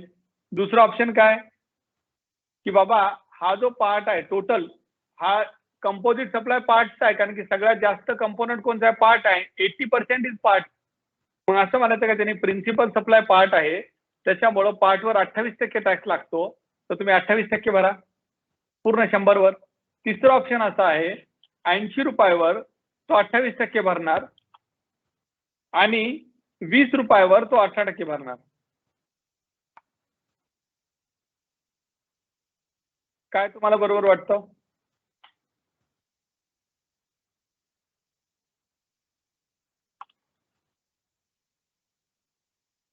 मी तुमच्या समोर जर तुम्ही बघाल तर चॅट बॉक्स मध्ये मेन्शन केलेलं आहे 3 पॉईंट. 100 रुपयावर 18%, तर वर्क्स कॉन्ट्रॅक्ट नाही आहे त्याच्यामुळे तो ऑप्शन गेला. 100 रुपयावर 28% की प्रिन्सिपल सप्लाय जो पार्टचा आहे. तिसरा 80 रुपयावर 28% आणि 20 रुपयावर 18%, कारण की पार्ट्सवर 28% आणि सर्व्हिसवर 18% आहे. चौथा आय विल 100 रुपयावर 18% ॲज अ सर्व्हिस. तुम्ही म्हणताय वर्क्स कॉन्ट्रॅक्ट नाही आहे, पण मी म्हणतोय की बाबा ॲज अ मी जर माझी कार आहे, मी काय म्हणतो त्या ऑथराइज सर्व्हिस स्टेशन वाल्याला की बाबा ती कार चालू झाली पाहिजे, ती कार चालू झाली पाहिजे. माझं इंटेन्शन कार चालू होण्याचं आहे. मग तू पार्ट बदल का नको बदलू? तर मी 100 रुपये जे तुला दिले ते सर्व्हिससाठी दिलेले आहेत. तू ते काय पार्ट बदलतोय काय करतो मला काय घेणं देणं, माझी कार जशी चालत होती तशी चालली पाहिजे. मग आपण त्याला कंपोजिट सप्लाय म्हणायचं का प्रिन्सिपल सप्लाय? इंटेन्शन डिसाईड करायचं का? इंटेन्शन काय की गाडी सर्व्हिसिंग झाली पाहिजे, त्याच्यात तुला पार्ट बदलायचे तर बदल, नाही तर नको बदलू. माझी गाडी जशी चालत होती बिना आवाजाची आधी तशी माझी गाडी चालली पाहिजे. म्हणून मी म्हणेल की माझे इंटेन्शन सर्व्हिस घेण्याचं आहे, मग मी फक्त 18% बनणार. म्हणजे 4 ऑप्शन आहेत बघा. बघा कसा सिंपल प्रश्न सुद्धा वर्क कॉन्ट्रॅक्ट मध्ये कॉम्प्लिकेटेड होऊन जातो ज्यावेळेस मोर दॅन वन पार्ट किंवा वन गोष्टी असतात. तर या कंटेक्स्ट मध्ये लॉजिकली किंवा लिगली जर तुम्ही मला विचाराल, मला असं वाटेल की हा कंपोजिट सप्लाय आहे आणि कंपोजिट सप्लाय असल्यामुळे 28% लागायला पाहिजे पूर्ण ट्रान्झॅक्शनवर. हा कंपोजिट सप्लाय मला वाटतो. पण सेंट्रल बोर्ड ऑफ इनडायरेक्ट टॅक्सेसने एक सर्क्युलर इश्यू केलंय जून 2018 मध्ये. त्या सर्क्युलर मध्ये स्पेसिफिकली त्यांनी लिहिलेलं आहे की गुड्स पोर्शनवर 28% लागणार, म्हणजे 80 रुपयावर 28% लागणार, आणि सर्व्हिस पोर्शनवर 18% लागणार, म्हणजे 20 रुपयावर 18% लागणार. म्हणजे central board of indirect taxes यांनी काय क्लॅरिफाय केलंय की गुड्स पोर्शनला 28% भरा, सर्व्हिस पोर्शनला 18% भरा. म्हणजे जरी तुम्ही एकत्र ते काम करत असाल, मटेरियल म्हणजे कारचे पार्ट सप्लाय करताय तुम्ही आणि ते इन्स्टॉल करताय किंवा सर्व्हिसिंग करताय, तर त्या कॉन्ट्रॅक्ट मध्ये तुम्ही इनव्हॉइस मध्ये गुडची व्हॅल्यू वेगळी लिहा, सर्व्हिसची व्हॅल्यू वेगळी राहा, आणि गुडच्या व्हॅल्यूवर 28% पे करा, सर्व्हिसच्या व्हॅल्यूवर 18% पे करा. म्हणजे ह्या 4 ऑप्शन मध्ये मी जे तुम्हाला दिले होते त्याच्यामधलं जे आन्सर जर कोणतं करेक्ट असेल तर ती सिरियल नंबर 3. बरोबर. तो कुणालजी यू आर राईट. आन्सर जे आहेत देवगडेजी यू आर राईट. टॅक्स कशावर येणार, तर serial number 3 is a right answer as per as CBIC is concern. मला जर विचारला तर प्रोफेशनल तर माझा आन्सर असू शकतो 2, कारण की आपण म्हणू शकतो की हा कंपोजिट सप्लाय आहे म्हणून. बरोबर आहे. क्लिअर. परफेक्ट. चला आता आपण आणखी काही दुसरे इम्पॉर्टंट आस्पेक्ट बघू. तर जर आपण बघितलं की वर्क्स कॉन्ट्रॅक्ट जे आहेत हे टिपिकली इमोबल प्रॉपर्टीचे असतात. बरोबर आहे. आता इमोबल प्रॉपर्टी म्हणजे काय, हा एक इश्यू असू शकतो. फॉर एक्झाम्पल एक ऍडव्हान्स रुलिंग आली होती वी वर्क इंडियाची, महाराष्ट्राची सॉरी कर्नाटकाची ऍडव्हान्स रुलिंग आहे AAR. त्याच्यामध्ये वी वर्क इंडियाच्या केसमध्ये स्पेसिफिकली जर बघाल तुम्ही, जो ऑब्जेक्ट जो होता, if the intent of annexation is beneficial enjoyment, बरोबर आहे, तर त्यांनी ग्लासचे जे पार्टिशन असतात, ग्लासचे पार्टिशन ते त्यांनी स्पेसिफिकली पुट केले होते. तर ग्लासचे पार्टिशन पुट करणं हे वर्क्स कॉन्ट्रॅक्ट आहे का नाही, म्हणजे स्लायडिंग डोअर डिटॅचेबल असतात ते, करेक्ट, हा प्रश्न होता. तर तुम्हाला काय वाटतं, जे स्लायडिंग डोअर वगैरे जे आहेत ते इमोबल प्रॉपर्टी आहे की मुव्हेबल आहेत? जे स्लायडिंग डोअर वगैरे जे आहेत, स्लायडिंग डोअर हे इमोबल आहे का मुव्हेबल आहे? स्लायडिंग डोअर मूव्ह होतं पण ते फिक्स्ड असतं, बरोबर आहे. तर स्लायडिंग डोअर मुव्हेबल आहे की इमोबल आहे? जर तुम्ही त्याला इमोबल म्हणाल तर क्रेडिट भेटणार नाही, मुव्हेबल म्हणाल तर क्रेडिट भेटेल. तर या AAR मध्ये म्हणलं की बाबा ITC भेटेल because this glass partitions are not permanently fixed. कारण की ते नटबोल्टाच्या साह्यानं जर तुम्ही बघाल त्याला नटबोल्ट असतात, स्टीलच्या ते पट्टे असतात, त्यांनी फक्त त्याला फिक्स केलेलं असतं. So they are not immovable, they are movable in nature. आणि आजकाल बऱ्यापैकी फर्निचर जर तुम्ही बघाल हे मुव्हेबलच असतं बऱ्यापैकी. तर या जजमेंटमध्ये म्हणाले की बाबा हे मुव्हेबल आहे आणि त्यानुसार तुम्हाला क्रेडिट भेटेल.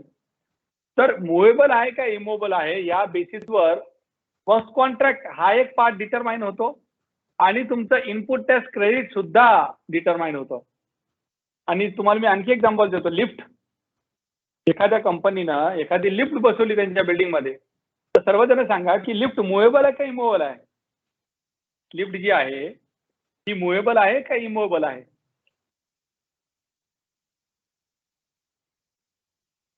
लिफ्ट इज मुव्हेबल और is it immovable?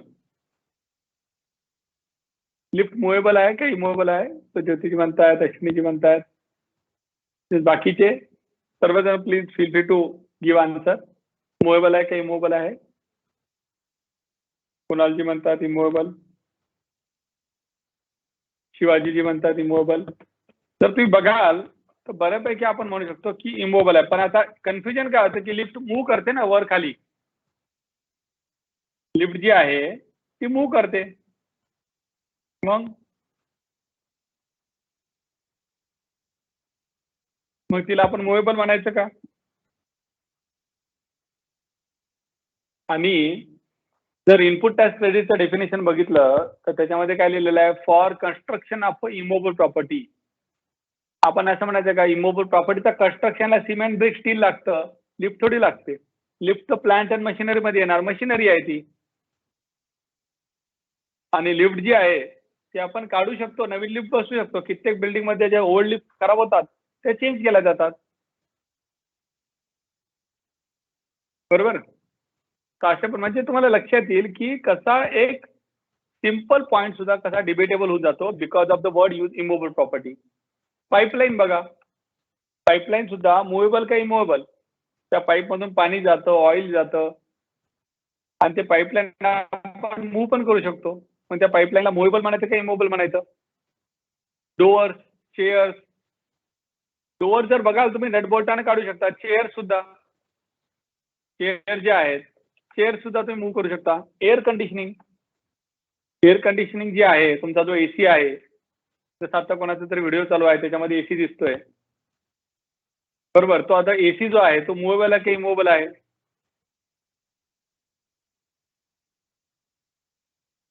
Correct. Stone, जर तुम्ही मुंबईला कधी गेलात तर तुम्हाला चौपाटीच्या तिथे दिसतात स्टोन्स वगैरे टाकलेले बघा.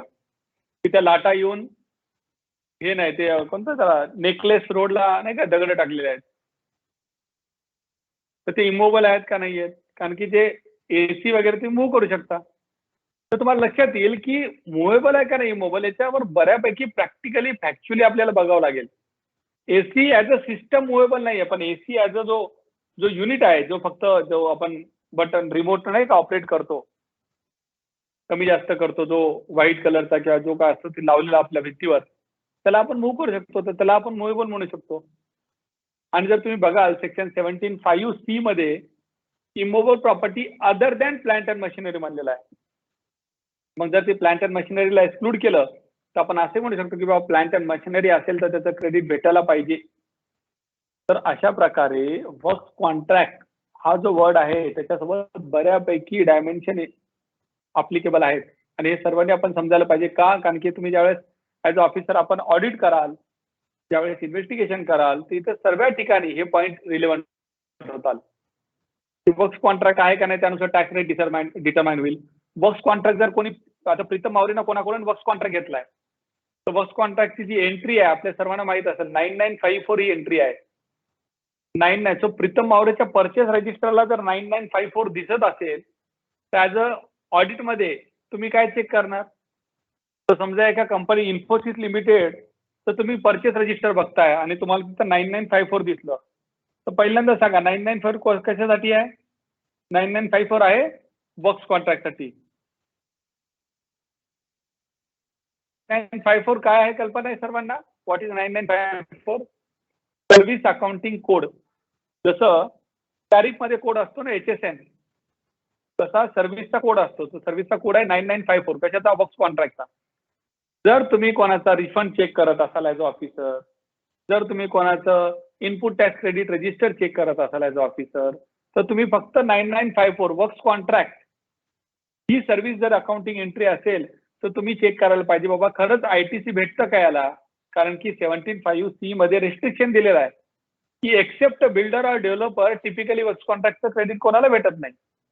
तर तुम्ही फक्त या सिंपल लॉजिक वरून की परचेस साईडला जर 9954 असेल तर तुम्ही सिम्पली चेक करू शकता क्रेडिट एलिजिबल आहे का नाही, आणि तुम्ही चेक करू शकता, बरोबर. तर अशा प्रकारे तुम्ही लॉजिकली सुद्धा फक्त एंट्रीच्या बेसिसवर तुम्ही क्वेश्चन करू शकता. तर वर्क्स कॉन्ट्रॅक्ट मध्ये जसं आपण म्हणालो की आता बऱ्यापैकी आपण हिस्टॉरिकल आणि जीएसटीचं सुद्धा डिस्कशन केलं, आणि आपण म्हणालो की वर्क्स कॉन्ट्रॅक्ट म्हणजे हे वर्कचे कॉन्ट्रॅक्ट आहेत. पण आता कधी कधी काय होतं की लोक वेगवेगळ्या प्रकारचे कॉन्ट्रॅक्ट करतात. जर तुम्ही बघत असाल, तुम्हाला स्लाइड आहे, हो तुम्हाला स्लाइड विजिबल आहे, कधी कधी प्युअर सेल ऑफ गुड्सचा कॉन्ट्रॅक्ट असतो, कधी कधी प्युअर सर्व्हिसेसचा कॉन्ट्रॅक्ट असतो. पण त्या सर्व्हिसच्या कॉन्ट्रॅक्ट मध्ये जर कोणी मटेरियल फ्री ऑफ कॉस्ट दिलं तर काय. जर समजा एखादं सर्व्हिसचं कॉन्ट्रॅक्ट आहे त्याच्यामध्ये सिमेंट स्टील ब्रिक्स हे रिसिपियंटनं दिलं तर त्याला वर्क्स कॉन्ट्रॅक्ट होणार का नाही, तुमच्या सर्वांसाठी प्रश्न आहे.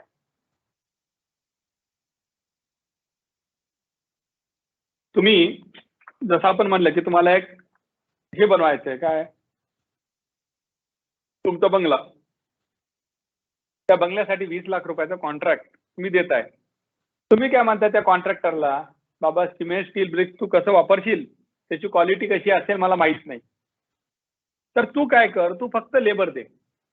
लेबरचे तुझे किती लावलेस तू? 8 लाख रुपये. तर 8 लाखाच्या ऐवजी 10 लाख घे तू.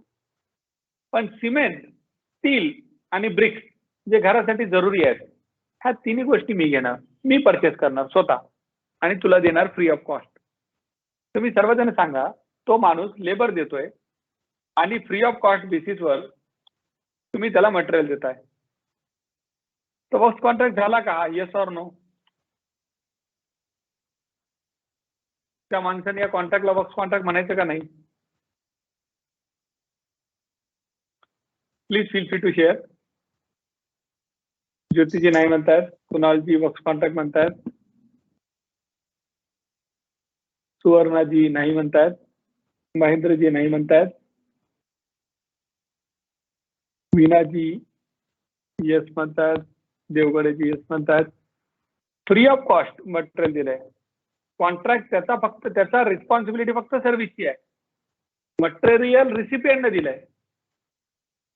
तर या टाईपच्या कॉन्ट्रॅक्टला तर मी प्युअर सर्व्हिस कॉन्ट्रॅक्टच म्हणणार. हा कॉन्ट्रॅक्ट सर्व्हिसचाच कॉन्ट्रॅक्ट राहणार आहे. जर कोणी फ्री ऑफ कॉस्ट मटेरियल दिलं तरी तो कॉन्ट्रॅक्ट प्युअरली सर्व्हिसचाच कॉन्ट्रॅक्ट राहील. तर मोस्ट ऑफ यू जे म्हणतात सर्व्हिस कॉन्ट्रॅक्ट आहे त्यांचं अंडरस्टँडिंग अप्रोप्रिएट आहे. ठीक आहे, चला पुढचा आणखी आपण प्रश्न बघू. जर समजा तुम्हाला जो कॉन्ट्रॅक्ट आहे, तुम्ही काय म्हणता त्या माणसाला 20 लाख रुपयाचा तू बंगला बनवून देणार आहे मला, तर तू काय कर, स्प्लिट कर कॉन्ट्रॅक्ट. 12 लाख रुपयाचं जे आहे ना, 12 लाखचं मला एक कॉन्ट्रॅक्ट बनव आणि 8 लाखाचा दुसरा कॉन्ट्रॅक्ट बनव. 12 लाखचा कॉन्ट्रॅक्ट मटेरियल सप्लायचा, 8 लाखाचा कॉन्ट्रॅक्ट सर्व्हिस लेबर सप्लायचा. तर असे 2 कॉन्ट्रॅक्ट बनवू आपण वेगवेगळे. तर असे 2 कॉन्ट्रॅक्ट बनले तर त्याला तुम्ही वर्क्स कॉन्ट्रॅक्ट म्हणणार का? का तुम्ही म्हणणार सेपरेट कॉन्ट्रॅक्ट आहे ते?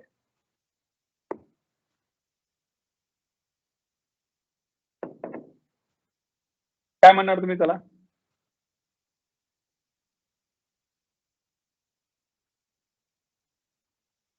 Is it a works contract जर त्याला स्प्लिट केलं आपण तर?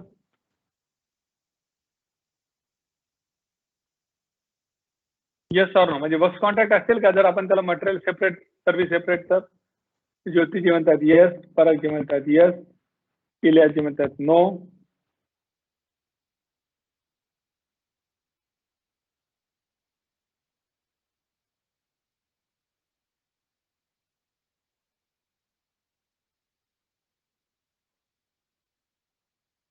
प्रवीणजी म्हणतात येस वर्क्स कॉन्ट्रॅक्ट का सेपरेट कॉन्ट्रॅक्ट म्हणतात. तर लक्षात आलं असतं सर्वांना की मल्टिपल आन्सर येत आहेत. बरोबर आहे.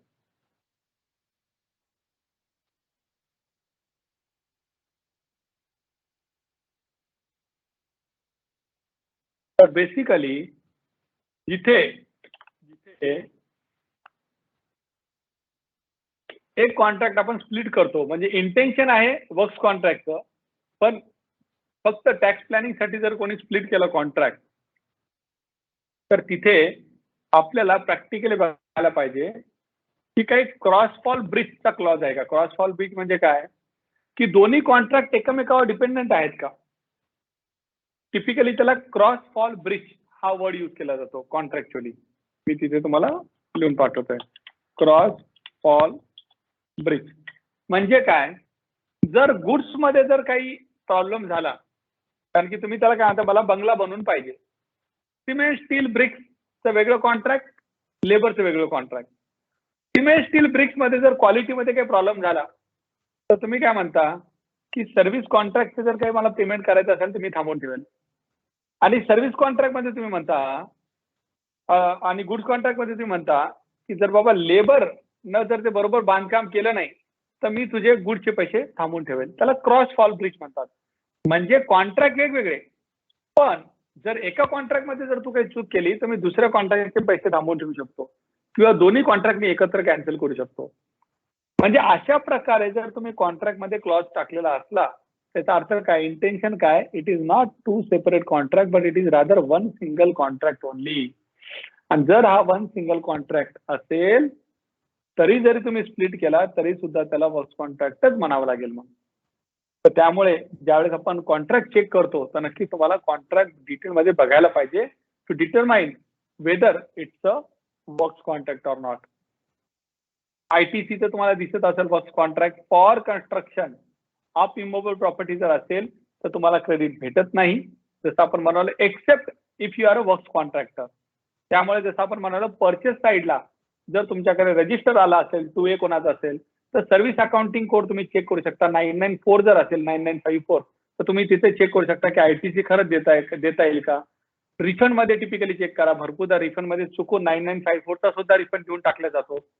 किंवा ITC मध्ये ऑडिटमध्ये असेसमेंटमध्ये आपण चुकून ITC वर्क्स कॉन्ट्रॅक्टचा देतो तर नक्कीच हा पॉईंट चेक करा की खरंच बाबा क्रेडिट भेटेल का नाही. तर हे तुमच्यासाठी सिंपल टेबल दिलेलं आहे. ITC कधी भेटणार नाही. जर तो वर्क्स कॉन्ट्रॅक्ट असेल, कन्स्ट्रक्शनसाठी असेल, इमोबल प्रॉपर्टीसाठी असेल, प्लांट अँड मशिनरीचा नसेल, बरोबर आहे, अदर दॅन प्लांट अँड मशिनरीचा असेल आणि कॅपिटलाइज केलेला असेल, या 5 कंडिशन फुलफिल झाल्या तर क्रेडिट भेटणार नाही. तसंच ITC गुड्स ऑर सेल म्हणजे 17.5C आणि 17.5D, कारण की 2 वेगवेगळे क्लॉजेस आहेत हे बघा, 17.5C आणि D. तशाच प्रकारचा D चा सुद्धा क्लॉज आहे. गुड सर्व्हिसेस असतात कन्स्ट्रक्शनसाठी, इमोबल प्रॉपर्टीच्या कन्स्ट्रक्शनसाठी, स्वतःच्या कामासाठी असतात ते, तर तुम्हाला क्रेडिट भेटणार नाही provided it is not plant and machinery and it is capitalized. म्हणजे या कंडिशन जर तुम्ही टिक टिक टिक करा तुमच्या ऑडिटमध्ये, असेसमेंटमध्ये आणि तुम्ही डिसाईड करू शकता. जर सगळ्यांचा आन्सर येस असेल the answer for claiming credit would be no. म्हणजे इथे येस असेल तर तुमचा ITCचा आन्सर अपोजिट असेल, भेटणार नाही. बरोबर, yes. So with this, we are almost now through with the session today. Now, if there is any specific question, you may please feel free to ask. If not, then we can proceed to go on for lunch or break. I hope आज detail आपण works कॉन्ट्रॅक्टचं discussion केलं, तुम्हाला सर्वांना ते relevant वाटलं, तुम्हाला ते आवडलं, इंटरेस्टिंग होतं. आणि ही जी प्रेझेंटेशनची कॉपी आहे ती सुद्धा मी आम्हाला देशमुख सर सर्वांना शेअर करणारच आहेत.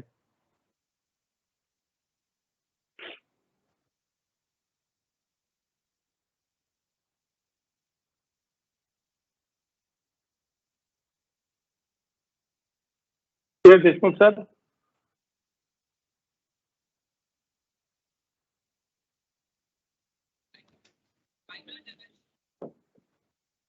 हॅलो. हा सर बोला. हा सर, येस, मला काही स्पेसिफिक प्रश्न वगैरे असेल तर we can take it up, नसेल देन वी कॅन प्रोसीड. आणि मी तुम्हाला PPT शेअर करतो. हो, PPT सर्वांना शेअर केलं जाईल. आणि thank you all, thanks everyone for your active participation. चांगल्या प्रकारे तुम्ही सर्वांनी पार्टिसिपेशन केलं त्यामुळे धन्यवाद. आणि मला वाटते सर आपल्या सर्वांना PPT शेअर करणार. सर सर्वांना म्हणजे PPT तुम्हाला शेअर करतो मी व्हॉट्सअपला. आपण सर्वांना नक्की शेअर करू शकता. PPT मी चॅट बॉक्स मध्येच टाकतोय. मी प्रत्येकाला इंडिव्हिज्युअल हे करण्यापेक्षा आता चॅट बॉक्स मध्ये टाकतोय. 6 मिनिटं टाकून चॅट बॉक्स मध्ये. Perfect sir. मग एक सेकंद द्या, मी तुम्हाला PPT ही जी आहे ना अपडेटेड PPT, एकच सेकंद द्या. हो हो, मी तुम्हाला अपडेटेड PPT जी आहे ती पाठवतो चॅट बॉक्स मध्ये. म्हणजे तुम्हाला पाठवतो मी सर्वांना चॅट बॉक्स मध्ये. मला मेल केली तरी हरकत नाही, मी चॅट बॉक्सला अपलोड करीन. अच्छा, सेपरेटली करता येते का? मला वाटलं सेशन बंद झाल्यानंतर करता येत नाही. करता येते ना? हो हो, परफेक्ट, डन, वंडरफुल. मी तुम्हाला मग 2-3 मिनिटात पाठवून देतोय. सर प्रश्न होता. प्रश्न आहे, बोला सर. सर शेड्यूल 3 मधली ऍक्टिव्हिटी जर कंपोजिट सप्लायचा पार्ट असेल तर ती ऍक्टिव्हिटी सप्लायचे डेफिनेशन. सर तुम्ही जे एक्झाम्पल दिलं होतं कोणतं सर? की ते फ्लॅट्स असेल, त्या फ्लॅटच्या त्यात एक ऍक्टिव्हिटी जी आहे म्हणजे एक सप्लाय जो होता तो शेड्यूल 3 मधला होता.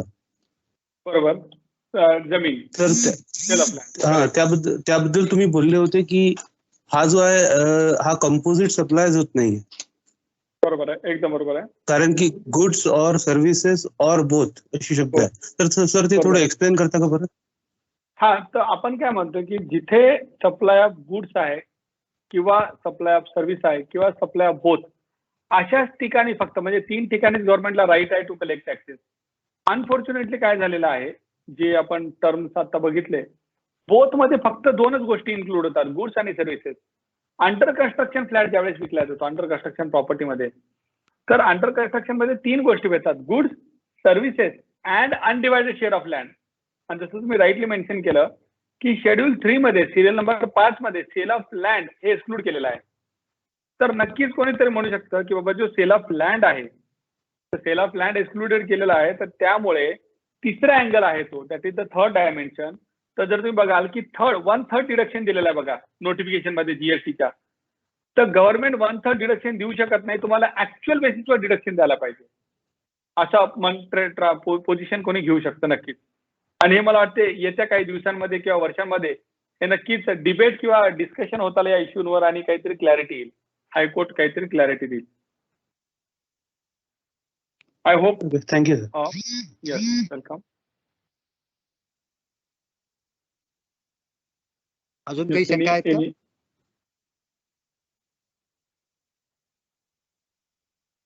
हॅलो